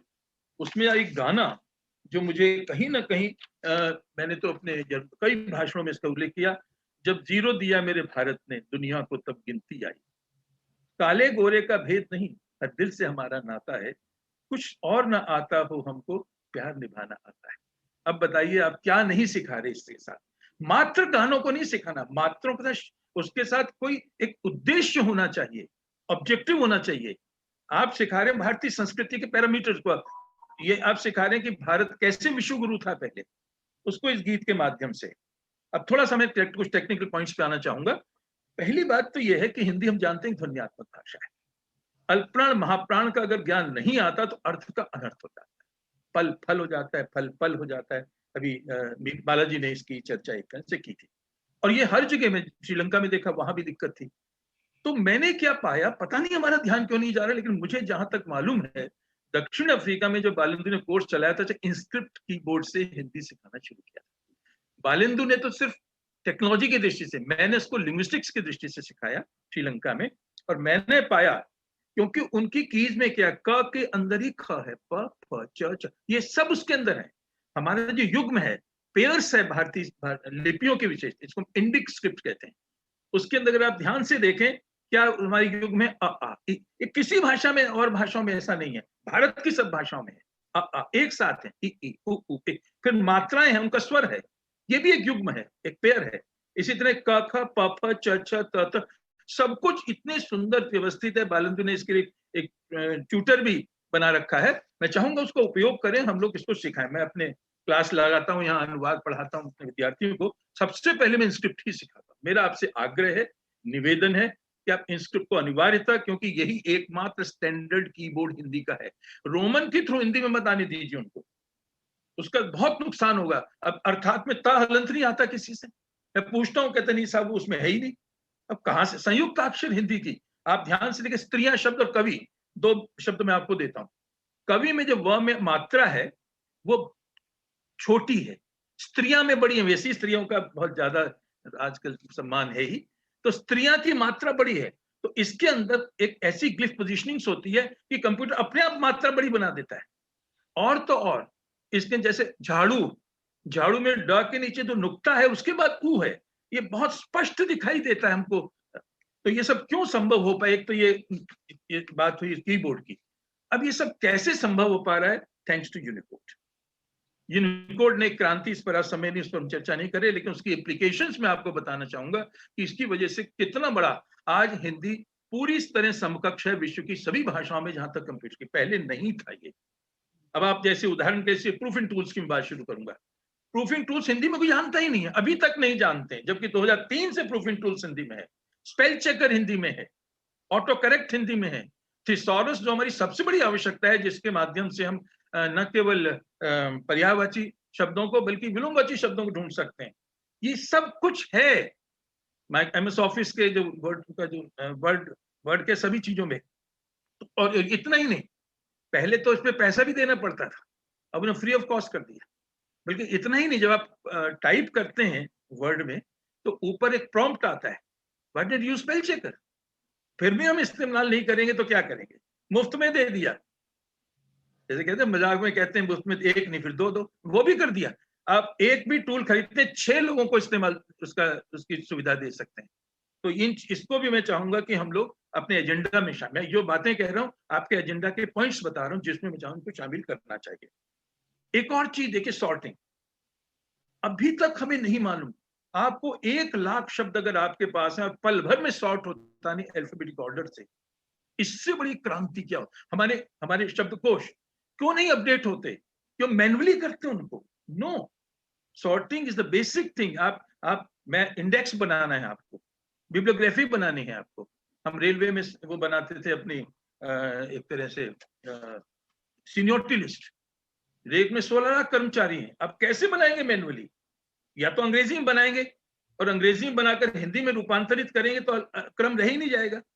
तो मैं चाहूंगा इसको भी हम लोग सॉर्टिंग के बारे में लोगों को बताएं, सिखाएं, प्रूफिंग टूल्स के बारे में बताएं। और जिसका उल्लेख अभी बालेंदु ने किया, मैं फिर उसको उल्लेख करना चाहूंगा, इसलिए क्योंकि मैं उस पर काम करता रहा हूं, वो लीला हिंदी पैकेज, ये एक मल्टीमीडिया पैकेज है। अब ये विश्व के, मैंने अब तक जितने पैकेज हैं, this the best in the world. क्यों? इसकी जो परिकल्पना है प्रोफेसर सुभान सिंह, जो हिंदी के बहुत बड़े लिंग्विस्ट थे, मैं तो उनको हिंदी का पाणिनि कहा करता हूँ, मैंने जो पुस्तक लिखी है कंप्यूटर्स पर, उसमें भूमिका में उनको पाणिनि के रूप में ही करती, उनकी वजह से आप कंप्यूटर में हिंदी में काम कर पा रहे हैं। क्योंकि जब आपके रूल्स ही नहीं, रूल आपके जब तक नियमबद्ध नहीं होंगे, सूत्रबद्ध नहीं होंगे। पाणिनि ने किया क्या था, क्या कारण है कि संस्कृत को इतना वैज्ञानिक माना जाता है? क्योंकि उन्होंने कोई जो आखिर कंप्यूटिंग है क्या, सूत्रबद्ध शैलियां हैं, वही चीज उन्होंने संस्कृत में की थी, प्रोफेसर सुभान सिंह ने को हिंदी में किया। और ये जो सॉफ्टवेयर है लीला, अब लीला में लीला प्रवाह भी आ गया। ये मैं माला जी आपके लिए विशेष बताऊंगा, क्योंकि शिकायत होती थी कि जो सरकारी कर्मचारी है ना, उनके लिए बनाया गया था लीला प्रबोध प्रवीण प्राति। अब लीला प्रवाह नाम से एक नया सॉफ्टवेयर आ गया है, जिसके अंदर आप उसमें साहित्य भी थोड़ा सा उसका भी समावेश हो गया, उसका उपयोग हम लोग अपने विद्यार्थियों ने कर सकते। और ये जैसा बालेंद्र ने बताया, मोबाइल पर उपलब्ध, बड़ी सहजता से उपलब्ध है। एक और चीज जो मुझे दूसरों से विशिष्ट बनाती है इसको, उसको हम कहते हैं इंटरेक्टिव। इंटरेक्टिव क्या होता है? इंटरेक्टिव का मतलब है कि जैसे उच्चारण है आपका, हम कई बार उच्चारण हमसे गलत हो जाता है, तो विद्यार्थी खुद मानक उच्चारण को सुनता है, फिर उसको रिकॉर्ड करता है, फिर देखता है कि मैं कहाँ गलत हूं। और इस तरह इंटरेक्टिव भी एक्सरसाइज बहुत बहुत और बहुत आवश्यक है। तो इस तरह से हम देखें कि अगर हम इस तरह टेक्नोलॉजी का, जैसे शुरू में आप सबने बात कही, उसका उपयोग, और एक बात और कह के जो गुलशन ने बड़े अच्छे ढंग से कही थी, मैं इसको अपने ढंग से कहूंगा, मैं इसको TOT बोलता हूँ, training of trainers. It's a must, it's a must. क्योंकि होता यह है कि हम जब टीचर्स ही नहीं इतनी बारीकियों को समझ पा रहा, अच्छा, मैं टीचर का मैंने नया नाम रखा है, facilitator. It's no more a teacher now. मैं आपको सच बताऊं, बड़े अच्छे दक्षिण के विद्वान हैं, बोलते हैं, लेकिन महाप्राण ध्वनियों में सत्य अर्थ का अनर्थ कर डालते हैं। तो उनको वो क्या कर सकते हैं कि उस समय, जैसे बागबान फिल्म है अमिताभ बच्चन की, बहुत उल्लेख, such a wonderful speech he has made, इतना शुद्ध उच्चारण, क्यों ना हम फिल्म के इन डायलॉग्स को, इन स्पीचेस को इस्तेमाल करें इसके अंदर। चलिए, मेरी तरफ से बहुत शुभकामनाएं, और कि मुझे विश्वास है कि आपने जो आज अलग जगाई है, ये आरंभ है, अंत नहीं है। फिर हम मिलेंगे किसी और मंच पर। जरूर डॉक्टर मल्होत्रा, जरूर। नमस्ते, नमस्ते, बहुत ही नमस्ते। और एक मिनट का थोड़ा सांस लीजिए, क्योंकि हमारे जो कुछ लोग हैं, कुछ प्रश्न आपसे पूछेंगे। हाँ, लेकिन जिस सरलता से आप सब हिंदी बोलते हैं, जैसे नदी का पानी तर तर तर तर बह जाती है ना, उसी तरह हम भी बोलना चाहते हैं, लेकिन पता नहीं इस युग में या कब मैं इस तरह से हिंदी में बोलूंगी, लेकिन हम सब कोशिश करती हूँ। अच्छा, if anyone has a question, okay, मैं शुरू करूंगी एक सवाल से। डॉक्टर जी, कोई भी, जैसे कि हमारी आदत है, कक्षा में हम हिंदी पढ़ाते हैं, और हमने सोचा कि ये बहुत ही अच्छा तरीका है, और इसका जगह और कुछ नहीं ले सकता है। अभी टेक्नोलॉजी आ गया बीच में, तो प्रश्न ये है कि क्या टेक्नोलॉजी की माध्यम से हम और अच्छी हिंदी सिखा सकती है, जैसे कि हम कक्षा में, या कि कक्षा की एक जगह है और टेक्नोलॉजी का एक ही जगह है, या कि टेक्नोलॉजी कक्षा की और बेहतर हिंदी सिखा सकते हैं? यही प्रश्न है। मैं इस संबंध में एक बात कहना चाहूंगा।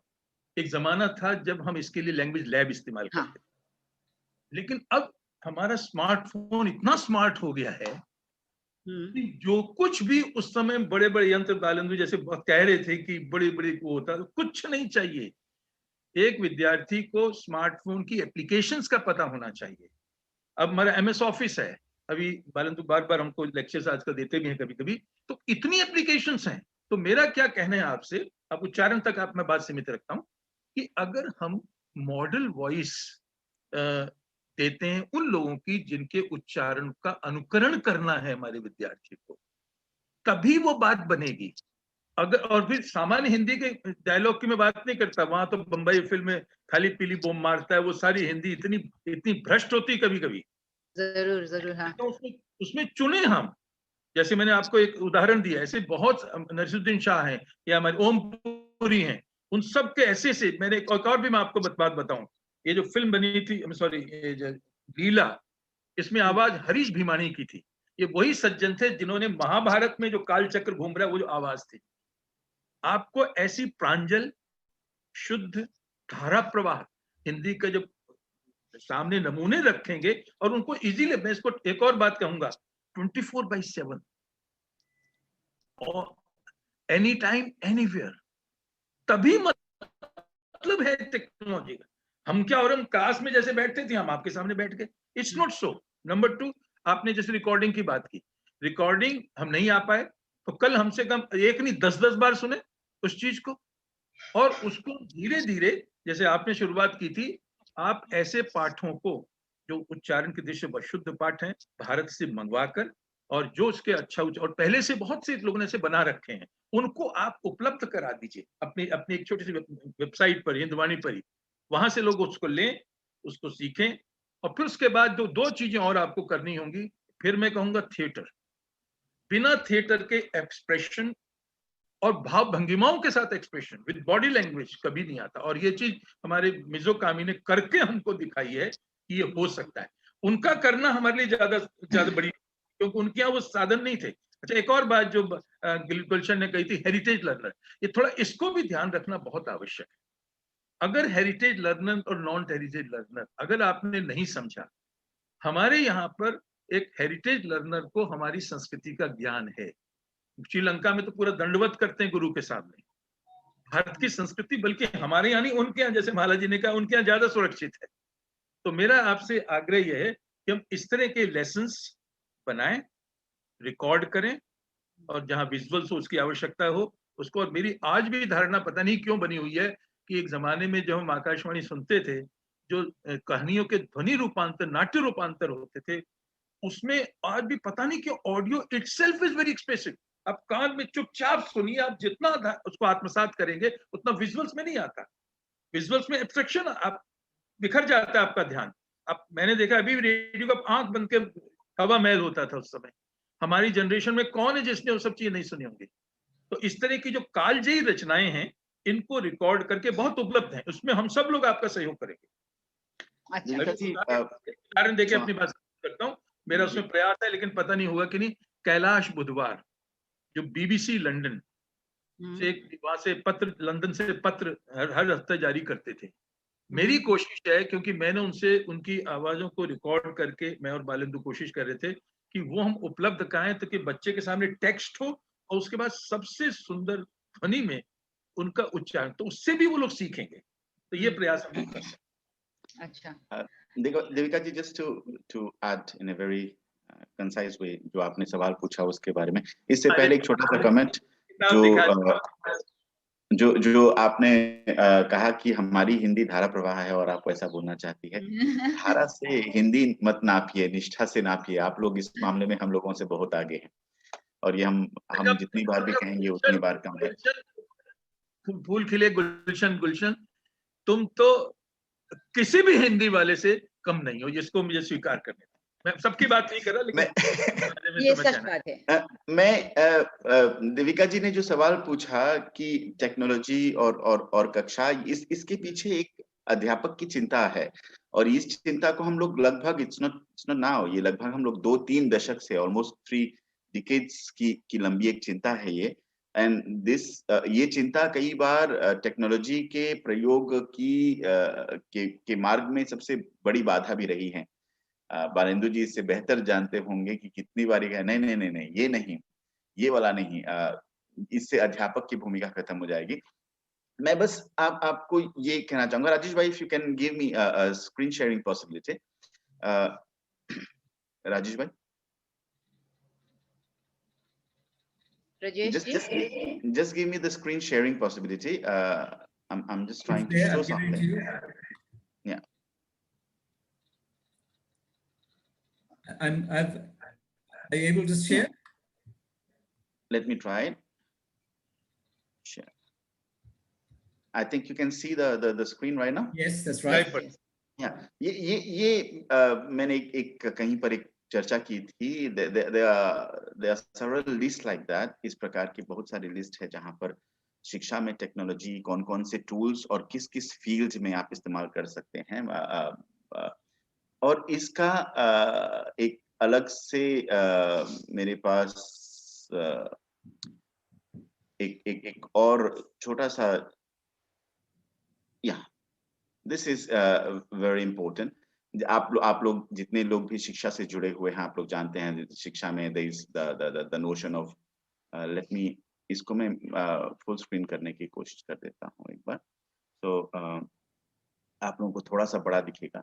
शिक्षा में there is the concept of remember, understand, Bloom's taxonomy जो कहते हैं. Remember, understand, apply, analyze, evaluate, create. इस प्रकार के बहुत सारे एनालिसिस हो चुके हैं जहां पर इन टूल्स को एक एक कैटेगरी में रखा गया है. To come to the question जो देविका जी ने पूछा, टेक्नोलॉजी को इस रूप में देखिए कि the teacher remains a human being. वो एक इंसान है और उसकी तमाम सीमाएं हैं. अगर एक अध्यापक ऐसा है जिसका उच्चारण वैसा हो जैसा कैलाश बुधवार जी का हो, then he chooses not to use any tool which teaches listening. उसकी आवाज अच्छी है. अगर एक अध्यापक ऐसा है जो एनालिसिस बहुत अच्छा करवा सकता है, he doesn't need a tool. If you have a hand which is as good as a chisel, then you don't need to use a chisel. You don't need, अगर आप दांत से रस्सी काट लेते हैं तो आपको कैंची की जरूरत नहीं है, लेकिन अगर आपके दांत नहीं हैं तब आपको कैंची की जरूरत है. So use टेक्नोलॉजी को हम लोग धीरे धीरे इस रूप में देखें. अगर हम लोग इन सारे रिसर्च को थोड़ा सा समझें, जहां जहां एज ए ह्यूमन बीइंग आपको लगता है कि अध्यापक के रूप में, अगर हिंदी शिक्षा संघ को लग रहा है कि एज एन इंस्टीट्यूशन मेरी ये कमजोरियां हैं, मेरी ये समस्याएं हैं, वहां वो टेक्नोलॉजी को लाए और let technology help you. It will never be able to replace you. हम लोगों ने बहुत कोशिश की, ये अनुभव से बोल रहा हूं. हम लोगों ने बहुत सारी ऑनलाइन कक्षाएं की पूरे के पूरे लॉकडाउन में. The day the classes resumed at the university, the students were in tears. गुरुजी आपसे मिलकर बहुत अच्छा लगा. There is nothing to replace the human touch. कुछ भी नहीं कर सकता है. Remove all that fear. यही इसीलिए मैं हर बार जो मैंने शुरू में बात की, it's the selection and the adaptation process which will help you to some extent remove that fear. Technology अध्यापक के और छात्रों के बीच में नहीं आया है. टेक्नोलॉजी अध्यापक और छात्रों के साथ आया है. ये थोड़ा सा फर्क अगर डालें तो सारा डर निकल जाता है. अच्छा, वेरी वेल. मैं भी कुछ अपने विचार इस पर करना चाहूंगा. बहुत ही महत्वपूर्ण विषय है ये कि क्या, मुझे लगता है जहां तक आपका सवाल मैं समझ पाया हूं, मेरी आवाज सुनाई आ रही है ना? जी. मैं तब तक डिसेबल कर रहा हूं बालेंद्र जी, शेयरिंग रोक रहा हूं. नहीं पढ़ रहे, बस आवाज आ रही, सुनाई दे. तो जहां तक मैं समझ पाया हूं आपके प्रश्न को, आपका प्रश्न मेरे ख्याल से ये है कि जब लॉकडाउन खत्म हो जाएगा या कोरोना वायरस का जो क्राइसिस है वो चली जाएगी, तब हम वापस अपनी क्लास में लौटेंगे या इसी क्लास को लेकर इसी को जारी रखेंगे? हाँ, सही बात. क्या ये ऑनलाइन मीडियम है, ये क्लास का रिप्लेसमेंट बन सकता है क्या आगे? मतलब ये ज्यादा बेहतर होगा, क्योंकि आज हम कह रहे हैं कि ये ज्यादा बेहतर हो गया है, ऑन डिमांड है, हमेशा अवेलेबल है, बहुत आसानी से जियोग्राफिकल बाउंड्रीज से भी बाहर निकल गया है. तो ये तमाम तरह की चीजें हैं, नए लोगों से भी हम जुड़ पा रहे हैं. तो can it replace the classroom teaching? मेरे ख्याल से वो एक प्रश्न है. तो मुझे भी ये लगता है, मैं काफी हद तक इसमें दोनों ही जो मुझसे पहले विद्वान बोल रहे थे उनसे किसी मामले में मैं मल्होत्रा जी से सहमत हूँ, किसी में मैं गुलशन जी से सहमत हूँ. मुझे लगता है कि जवाब भी यही है कि जो मल्होत्रा जी की अप्रोच है और गुलशन जी की अप्रोच है, दोनों को अगर मिला दिया जाए तो आंसर वही है. हम लोग जा रहे हैं हाइब्रिड लर्निंग की तरफ, जिसमें दोनों चीजें साथ चलेंगी. ऑनलाइन पर हम निर्भर नहीं रहेंगे. We will not depend on the online learning entirely, but we will also not depend on the classroom teaching entirely. और दोनों को साथ साथ आना होगा और वही हमारी जीत होगी, वही सही रास्ता भी है. अब यहाँ पर गुलशन जी ने कई सीमाएं बताई हैं ऑनलाइन की, और मैं भी उनको आगे बढ़ाना चाहूंगा. जैसे मिसाल के तौर पर मुझे लगता है कि अब जब लॉकडाउन का ये पीरियड हो गया, 8-10 महीने बीत गए हैं और लोग लगातार स्क्रीन के साथ जुड़े हुए हैं, तो अब कई समस्याएं भी आने लगी है. मिसाल के तौर पर एक समस्या आने लगी है स्क्रीन फटीग. राइट लोग इतने परेशान हो चुके हैं स्क्रीन को देखते देखते और सुनते सुनते कि वो अब उनको मनोवैज्ञानिक समस्याएं आने लगी है, फोकस नहीं कर पा रहे, वो ग्रहण नहीं कर पा रहे चीजों को, क्योंकि जो आमने सामने अध्यापक पढ़ाता है उसमें एक जो आपका पर्सनल टच होता है वो यहाँ पर नहीं है। एक तरह का टच तो है लेकिन वो उसमें बेजान किस्म का एक वो टच है दोनों के बीच में जो आता है, और खासतौर पर लंबे समय तक जब चलता है तो फिर वो टच गायब हो जाता है। तो एक तो वो चीज है कि ग्रहण नहीं कर पा रहे हम। ये प्रश्न हमको देखना होगा कि जब कक्षा में जाते हैं और हमको जब अध्यापक पढ़ाते हैं तो वहां कितनी चीजें हमें याद रह जाती है, वो क्या चीजें यहाँ पर याद रहती हैं, क्या एक प्रश्न है।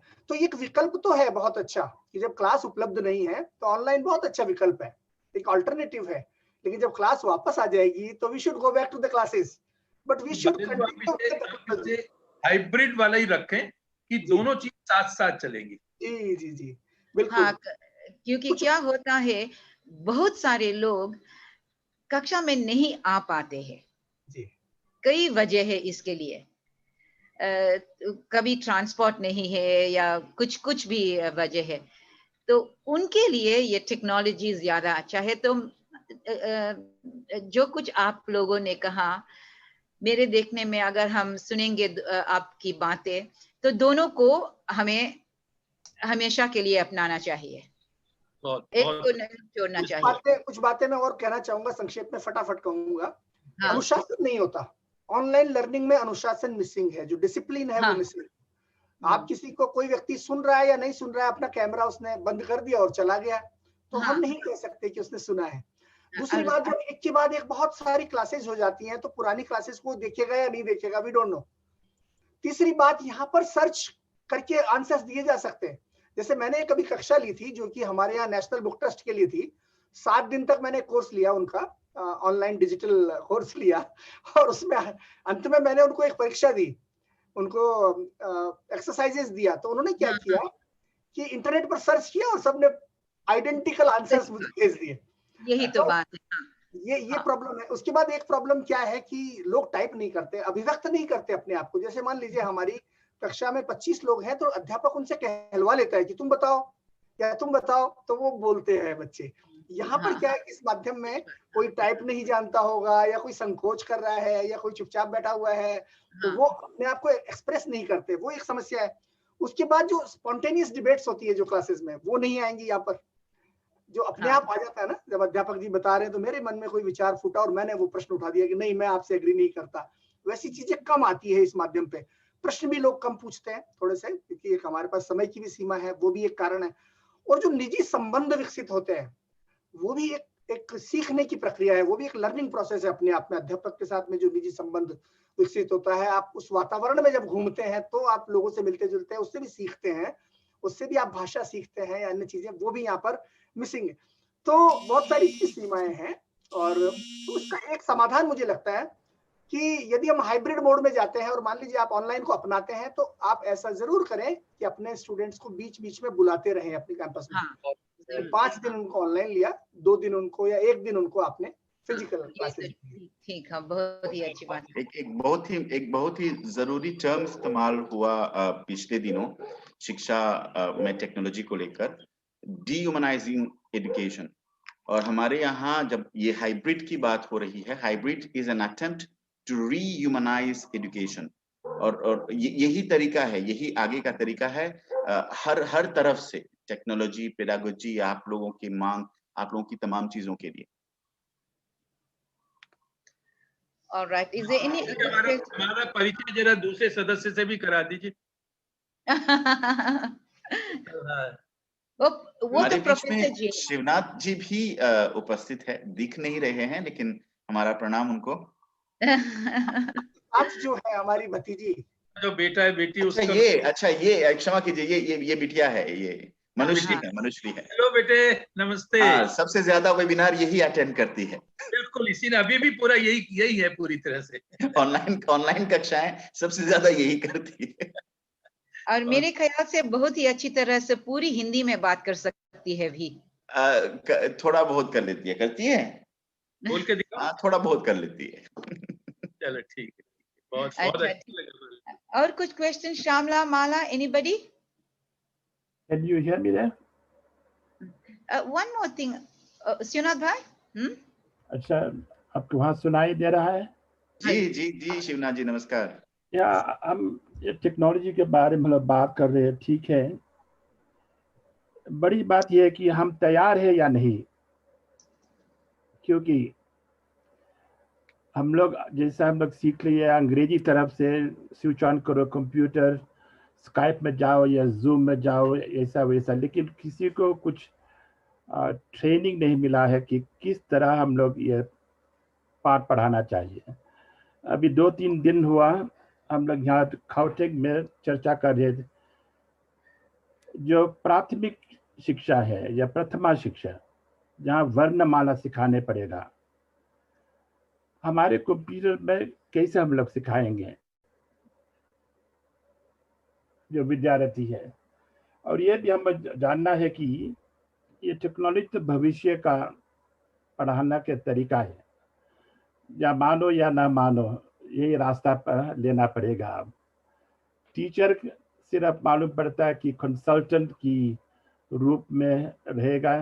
अगर जो टेक्नोलॉजी को नहीं जान पाएंगे तो कंसल्टेंट के यहाँ जाना पड़ेगा, और वही है अध्यापक. तो मालेंदु जी या गुलशन जी, आप थोड़ा कुछ प्रकाश डाल सके कि जो फेस टू फेस टीचर है, आमने सामने अध्यापक, कैसे बदलेगा, ये कैसे पढ़ाया जाएगा?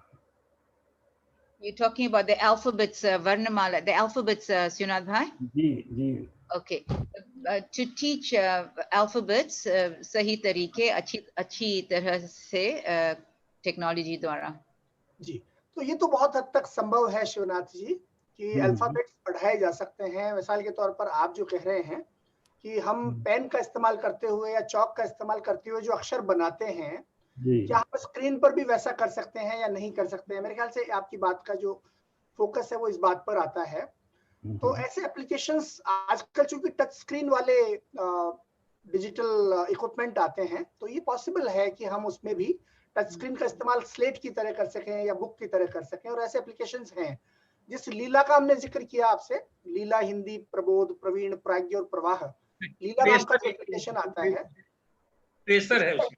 जी, उसमें भी ऐसा है कि आप अपने स्टाइलस का इस्तेमाल करते हुए स्क्रीन पर वैसे ही लिख सकते हैं क वगैरह, जैसे आप पेज पर लिखते हैं. लेकिन एक और बात है जिस पर हमें मेरे ख्याल से सोचने की जरूरत है, और वो ये है कि धीरे धीरे हम लोग पेपर से दूर हो रहे हैं. हम एक पेपरलेस दुनिया में जा रहे हैं. हाँ, सच बात. तो उस दुनिया में शायद हमें लिखने की जरूरत कम से कम होती जा रही है, लगातार, निरंतर कम से कम, क्योंकि आपके जितने भी विद्यार्थी होंगे वो शायद पेपर में उनको लिखने की जरूरत ना पड़े, उनको कंप्यूटर पर लिखने की जरूरत पड़ेगी मोस्टली, या मोबाइल फोन पर लिखने की जरूरत पड़ेगी, क्योंकि आप विदेश में हैं और उनके दैनिक जीवन में शायद उनको कागजों पर हिंदी में ना लिखना पड़े. तो वो स्थिति भी है. और उस स्थिति में टेक्नोलॉजी कोई बहुत आसानी से आपको, क्योंकि आपको कीबोर्ड सीखना है, आपको वर्णमाला का होना चाहिए और आपको कीबोर्ड का पता होना चाहिए लिखने की बजाय अपेक्षाकृत. तो उस स्थिति में भी आप टेक्नोलॉजी का अच्छा इस्तेमाल कर सकते हैं और शायद जरूरत ना पड़े लोगों को लिखने की उतनी. लेकिन यदि वो लिखना सीखना चाहते हैं तो वो भी संभव है. और जैसा मल्होत्रा जी आजकल कह रहे हैं कि हम कीबोर्ड के आधार पर हिंदी सिखाएं, मतलब हिंदी की वर्णमाला का भी शिक्षण जो दें वो कीबोर्ड के आधार पर दें. हम सबसे पहले उनको कुंजियां बताएं, कीबोर्ड की कीज बताएं, जैसे क टाइप करने के लिए आपको ये दबाना है, ख टाइप करने के लिए ये दबाना है, और उसके साथ हमारी पेडागोजी को जोड़ दें, हमारी शिक्षण की प्रक्रिया को जोड़ दें कि क से कमल है और ये ऐसे आता है, कंप्यूटर पर यहाँ क्लिक करो, तो उनको जोड़ करके फिर हम ले आए. तो इस तरह की नई इनोवेशंस की भी गुंजाइश बन गई है जो हम इस्तेमाल कर सकते हैं. अच्छा जी, तो उसमें हम उच्चारण को भी अभ्यास कर सकेंगे ना? जी बिल्कुल कर सकते. उच्चारण के लिए मैं आपको स्पष्ट कहूं, जो इसको इंटरेक्टिव सिस्टम है, ये लीला हिंदी प्रबोध में शामिल है, तो उससे बहुत उच्चारण के लिए तो बहुत ही अच्छा है वो. लेकिन जो असली बात, जो वालिद एक और बात करें लिखने की, वर्णमाला की, उसमें ट्रेसर है, उसको ट्रेसर कहते हैं. आप बिल्कुल आप हाथ से लिखेंगे और वो अपने आप ठीक ठाक आपको बना के सिखाएगा भी. मेरा ख्याल है कि आप लीला वाला सब एक बार इस्तेमाल करके देख लें, डाउनलोड कर लें, आपको लिंक भेज दूंगा। अच्छा, आप इसको धन्यवाद। माला जी अब बहुत चुप बैठी है, इसीलिए मैं आपसे एक आखिरी शायद प्रश्न पूछूंगी। कुछ लोग कहते हैं कि जब हम हिंदी पढ़ाते हैं तो हम बहुत ही जोर डालते हैं व्याकरण पर, डालना चाहिए या नहीं? मेरे ख्याल से व्याकरण का एक बहुत ही महत्वपूर्ण जगह है। हाँ, बिल्कुल, लेकिन किसी भाषा का अनुशासन है व्याकरण।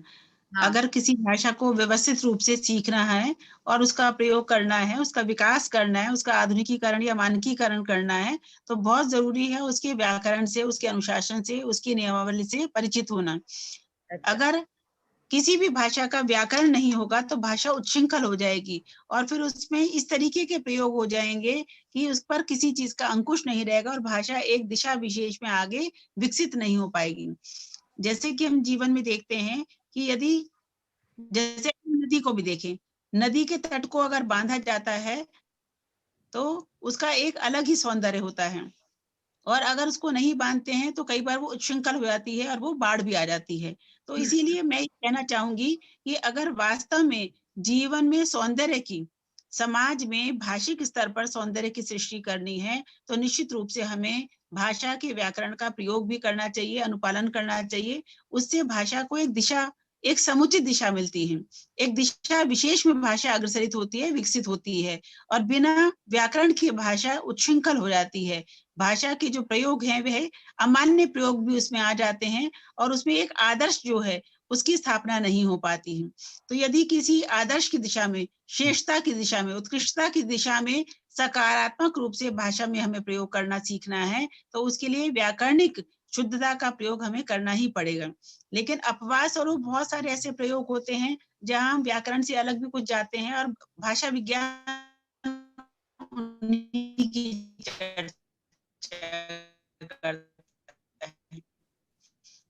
माला जी आपका, अगर हम सिद्धांत रूप में कहें है तो उस डॉक्टर जी आपका कुछ कहना जरा निकल गया। मैं कहूँ, हाँ। मैं मेरी अपनी कुछ राय है, मैं कहना चाहूंगा इसमें। मुझे लगता है कि भाषा हम क्यों सीख रहे हैं पहले इस पर बहुत निर्भर है। हाँ। उदाहरण के लिए बोलचाल की हिंदी है, बोलचाल की निश्चित रूप से जिस भाषा की बात माला जी बता रहे हैं इसमें तो कई वर्ष लगेंगे उतना निष्णात होने में, और निश्चित उनका लक्ष्य ही जिनको भाषा में एक श्रेष्ठता प्राप्त करने की उनके लिए बहुत अच्छा है। एक व्यक्ति भारत आना चाहता है पर्यटन के लिए, घूमने फिरने के लिए, शॉपिंग के लिए, उसको भी हम इतने लेवल पर नहीं लाने की आवश्यकता है। उसको आप हिंदी सिखाएं। मेरी धारणा ये, और इस पर मैंने काम किया है श्रीलंका में खास तौर पे था, मैं देखता था कि वो लोग इतने साल से हिंदी सीख रहे, कोई नहीं बोल पाता था जी। उसका कारण क्या था कि हम अनावश्यक उनको, आज तो हम भारत में चले जाए वो सारे अंग्रेजी के शब्द इतने अधिक इस्तेमाल करते हैं। तो मेरी दृष्टि में देविका जी मैं चाहूंगा कि इसको आप स्पष्ट समझ लें कि syntax is the most important language. अगर सिंटेक्स आपने भाषा का सीख लिया, शब्द आपके अंग्रेजी के बीच में आते रहे तो भारत में आप काम चला सकते हैं। कोई तो फल भी नहीं खाता तो सब फ्रूट खाते हैं वहां पर। एकदम सर सहमत है। जिस लर्नर के साथ आपका कंसर्न है देविका जी, जो आपका लर्नर कम्युनिटी है, उनके लिए व्याकरण आपकी प्रायोरिटी नहीं हो सकती, आपकी प्राथमिकता नहीं होनी चाहिए। वो भाषा की अपनी जगह पे है, लेकिन जरूरी ये है। और यहाँ पर आप लोग अगर थोड़ा सा ब्रिटिश काउंसिल, श्यामला जी सॉरी आप हाथ उठा रही थी, मैंने बीच में बोल दिया। ब्रिटिश काउंसिल और l'Alliance française जो है उनकी फिलॉसफी को थोड़ा सा देखें।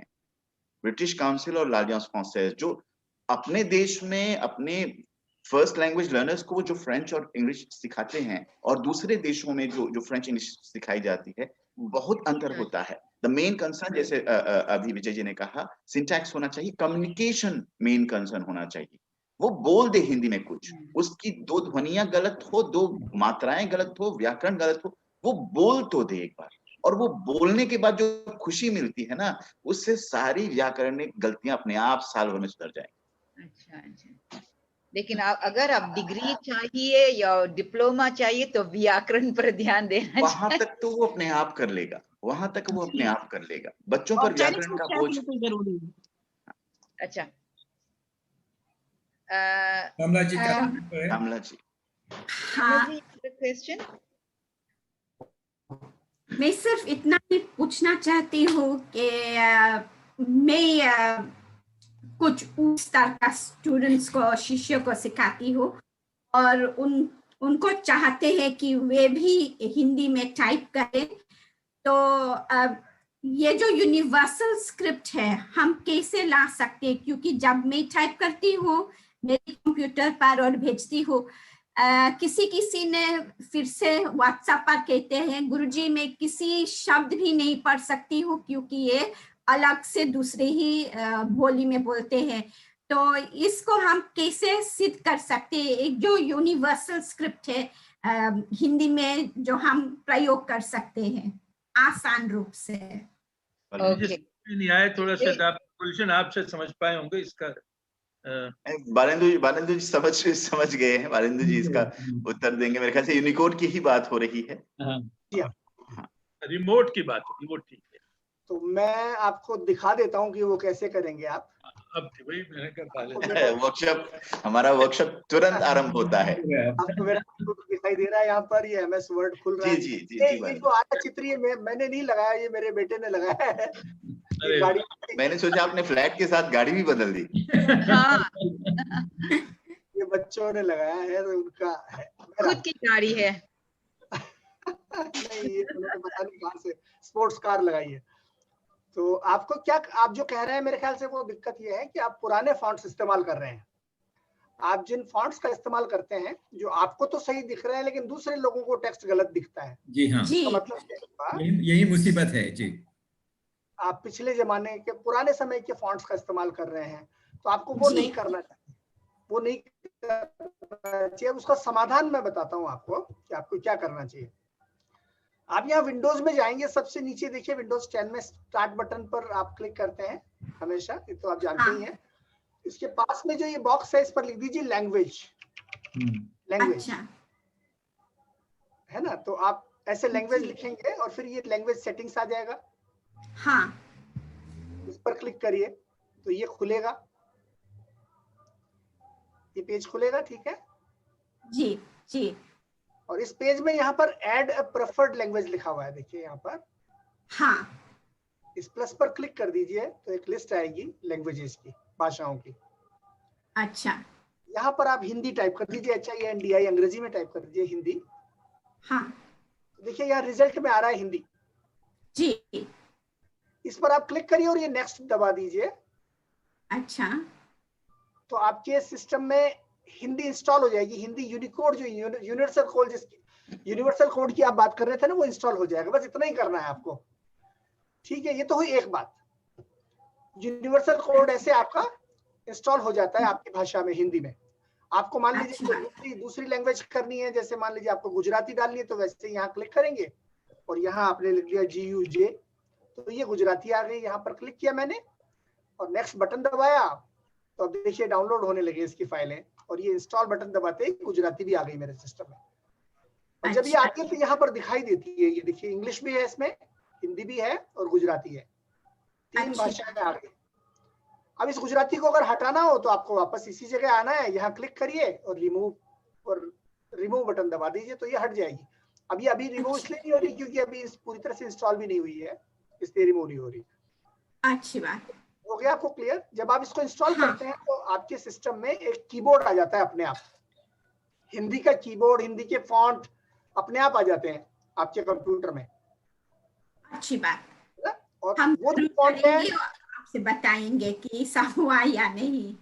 हाँ, तो वो दिखा दूं आपको। 2 चीजें हैं उसमें, शायद आपको वो बता देना जरूरी है एक बार, क्योंकि बात फिर अधूरी रह जाएगी नहीं तो जैसे मैंने हिंदी एक्टिव किया तो यहाँ पर मेरे हिंदी के फॉन्ट भी आ गए और हिंदी में टाइप करने का तरीका भी इसमें आ गया, हिंदी कीबोर्ड भी आ गया, राइट। अच्छा। अब उस हिंदी के फॉन्ट का नाम है मंगल। अच्छा, हाँ हाँ, है ना। अब ये आ गया और अब इसमें मैं जो भी टाइप करता हूँ, मान लीजिए मैंने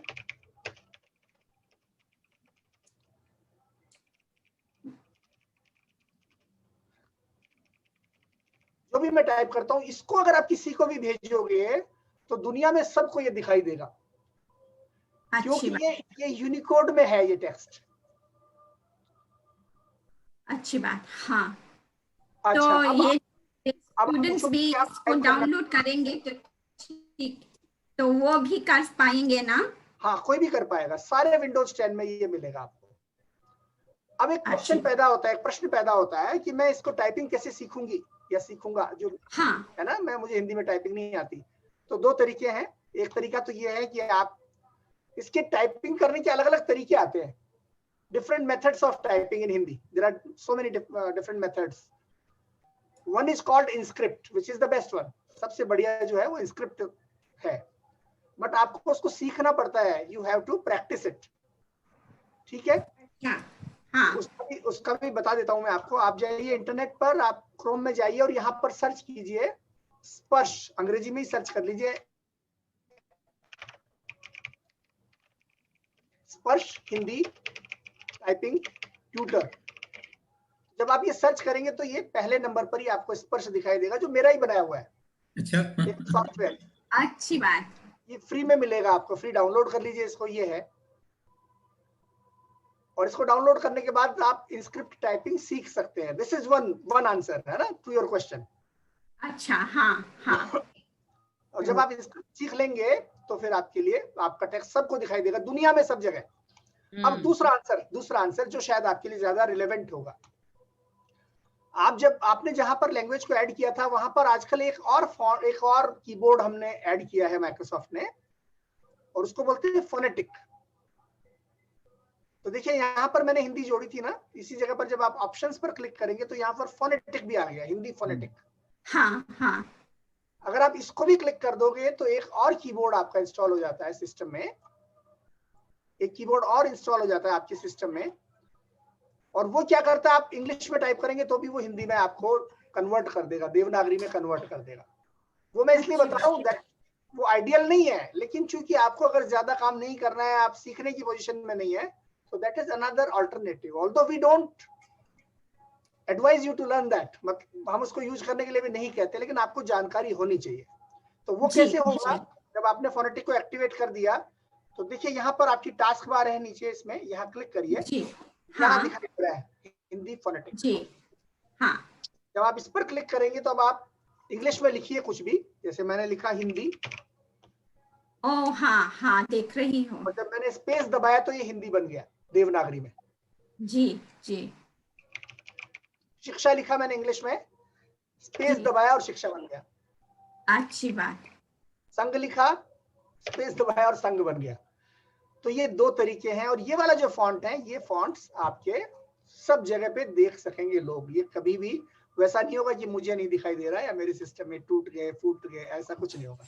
तो याद रखिए, दो तरीके हैं, इंस्क्रिप्ट और फोनेटिक, जो दोनों विंडोज में मौजूद है। They are already existing in your own Windows 10 computers. Thank you. Okay, Rajesh. I think inadvertently we've covered the other. Rajesh ji? जी हाँ। I think we've covered the other parts of the. जी हाँ, हमने yes. ये मेरे ख्याल से ये जो कथा जो था बहुत छोटी थी जी, उसको इस पर ध्यान देना चाहिए ताकि हम कैसे हमारा पूरे हिंदी परिवार जैसे अध्यापक वगैरह को हम कैसे शामिल कर सकेंगे, मगर वो कुछ दूसरे दिन की मामला होगा। शमीला जी, श्रीनाथ भाई, any other questions? No, nothing else from my side. I just want to say, Jaisa Desh, Vaisa Desh. We have to adapt to teaching of Hindi according to our country here. Standard of Dr. Ji, Dr. Malaji, your standards are too high. ठीक है, नहीं माला जी, आप सही है, किसी के लिए आपका स्तर नहीं गिराना चाहिए, किसी के लिए भी। ठीक है, हाँ। तो एक बहुत महत्वपूर्ण चीज निकला है इसमें कि हमारे दक्षिण अफ्रीका में लोग हिंदी क्यों सीखने चाहते हैं, उसका मकसद क्या है। और देविका जी ने बहुत आसानी से कही है कि देखो, यहाँ बहुत कम लोग हैं जो डिप्लोमा डिग्री वगैरह हिंदी में करेंगे। खास उसका क्या क्या तीन, मेरे ख्याल से तीन चीज है। बातचीत कैसे कर सके, वो हिंदी मूवी जो है उसको कैसे पहचान पहचान सकेंगे बिना सबटाइटल्स के, और वो अपना जो गाने जो है भजन या फिल्मी गाने गजल्स वगैरह जो है उसको जो उसका भाव जो है उसको कैसे पहचान सकेंगे। हमारे यहाँ की हिंदी सीखने के लिए इसका मकसद ये है मेरे ख्याल से। देविका जी आपसे आपका आप हाँ देख, हम यहाँ हिंदी सीखने हैं अपने आप का विकास के लिए, अपने मन के विकास के लिए, और कुछ के लिए नहीं, ताकि थोड़ा बहुत हम लोग रामायण पढ़ सकेंगे, बॉलीवुड फिल्में समझ सकेंगे, गानों का जो अर्थ है उसको समझ सकेंगे।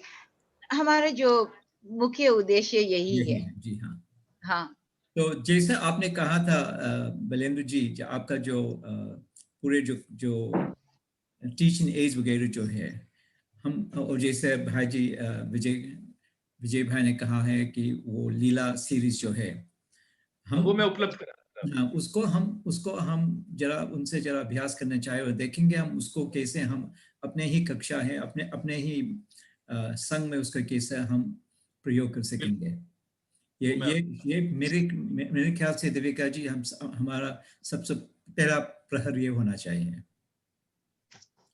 डेफिनेटली। अच्छा, ऑलराइट, वेरी वंडरफुल। बहुत ही मैं तो बहुत ही एंजॉय किया, बहुत एकदम इतने सरल रूप से आपने बात की, सचमुच इतनी सरल रूप से, और जो शब्द निकलते जा रहे हैं कैसे बिना हिचकते हुए, सपनों में भी तो हम अभ्यास करते देविका जी। हाँ, लेकिन यहाँ अभ्यास करने की भी कोई होना चाहिए ना। हाँ, वही तो है।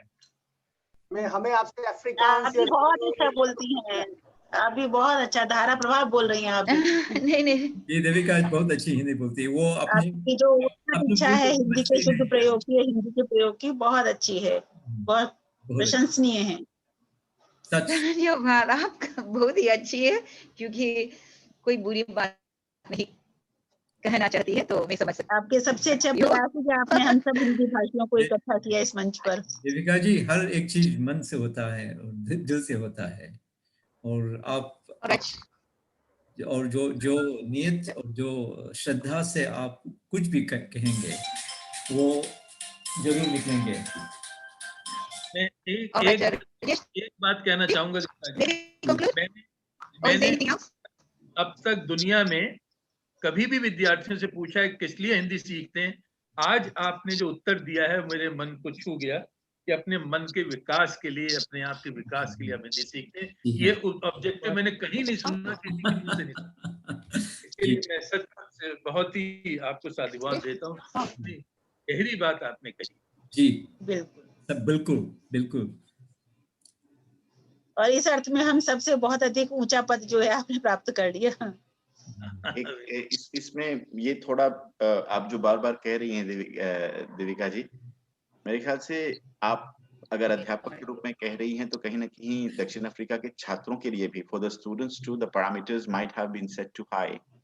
This is why there are difficulties in the choice of technology, in the choice of pedagogy, in the choice of the books, in so many things. If you just bring down the parameters, you don't need our parameters. We don't need Indian parameters. हम लोगों ने भारतीय parameters इस्तेमाल करना कब का छोड़ दिया है, और मैं झगड़ता हूँ उसके लिए। आपको हमारे parameters नहीं चाहिए, आप अपने बनाइए अपनी आवश्यकताओं के अनुसार, उससे आपके बच्चों का learning curve आसान होगा। The start of the learning is the most important thing, और उसी को हम लोग मुश्किल बना देते हैं। We have crossed the बैठका period. It feels very sad to say that, लेकिन बैठका का युग समाप्त हो गया है, और बैठका के पैरामीटर्स डालकर हम लोग चलते हैं तो हम लोग अपने बच्चों को दूर कर रहे हैं, हिंदी से दूर कर रहे हैं। बैठका निकालिए, ठीक विजय जी ने कहा, हम लोग make it the Hindi cinema period, the Hindi cinema era. It doesn't matter, Hindi महत्वपूर्ण है। बैठका से पहुंचे, सिनेमा से पहुंचे, क्या फर्क पड़ता है? तो वो पैरामीटर आप बदल दीजिए। Stop looking at us, stop looking at India, stop looking at anybody else. आपके बच्चे और आपका अफ्रीका है, वो ज्यादा जरूरी है। बिल्कुल, बहुत सही कहा। देविका जी, आपका जैसा परिवेश है, जैसी स्थितियां हैं, जैसी सुगमता है, उसके अनुसार हिंदी का आप जितना प्रयोग कर रहे हैं वो सच में बहुत बहुत प्रशंसनीय है। अपने देश काल वातावरण के अनुसार हो गया है, मुझे नहीं लगता है वो। राजेश भाई, देविका जी स्क्रीन, देविका जी आप सुन रही हैं? चलिए चलते में एक बात और कह दूं, अनायास मुझे याद आए जी। मुझे पिछले दिनों, आपको पता है जो लोग भी मॉरिशस में गए थे विश्व हिंदी सम्मेलन में जी, वहां पर एक प्रस्ताव रखा था निकष नाम से एक परीक्षा, जैसे अमेरिका में परीक्षा होती है टॉफिल वगैरह है, तो भारत में प्रवेश के लिए एक निकष रखी जाए। इसकी रूपरेखा मैंने बनाई थी और हमने उसमें सुषमा स्वराज जी थी, उनके सामने रखी भी थी ये सब बातें। मैं जो इसलिए कह रहा हूँ क्योंकि आज आपने तो स्वयं बताया कि बोलचाल की हिंदी, फिल्मों से हिंदी, हमने एक उसमें और जोड़ा था पैरामीटर। हेलो,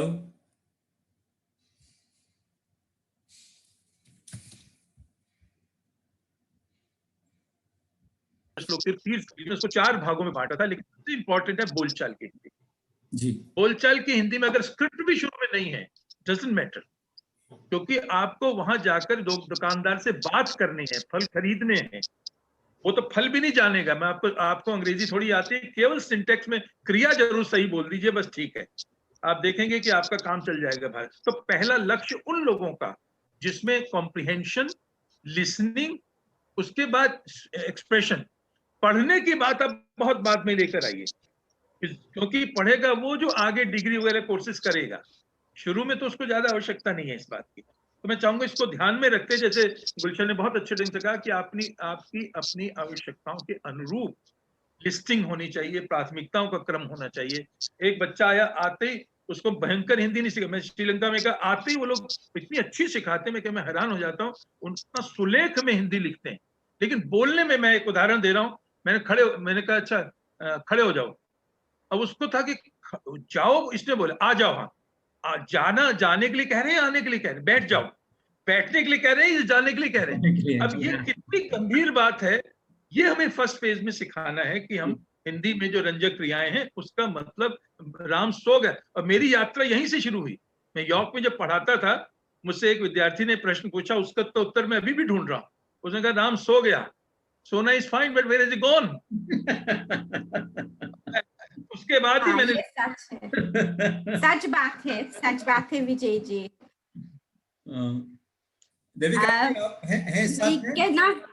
मैं कहना चाहती हूँ कि आज का जो बेटा है, मैं बहुत ही खुश हूँ, क्योंकि मैं बहुत सारे चीज सीखे हैं आपसे, और जरूर मेरे शिष्य, मेरी कक्षा में मैं इसको प्रयोग करूंगी। और हम ही देख रहे कि देविका जी नहीं है, शायद वो वापस आ जाएगी। इतना कहना चाहती हूँ कि हिंदी में बोलने में हम सबको बहुत ही रुचि है। हमारे बच्चों को जो हम सिखाते हैं उनको भी एकदम ही रुचि है। जहाँ मैं पढ़ाती हूँ, मैं मेरी ही बात कर रही हूँ कि एक जगह है, शायद दोनों गुलशन जी और बलेंदु जी, शायद आप गए होंगे डरबन हिंदू टेम्पल पर। डरबन में हिस्टोरिकल एक बहुत ही महत्वपूर्ण मंदिर है, मैं वहाँ पढ़ा। राजेश जी के पुराने दफ्तर के सामने वाला? नहीं, वो दूसरा। नहीं। अच्छा, नहीं, ये बीच, शहर के बीच में है। हम गए थे। शायद आप फिर आएंगे तो वहाँ आना, बहुत ही अच्छा ही मंदिर है। और वहाँ पढ़ाती हूँ और बच्चों को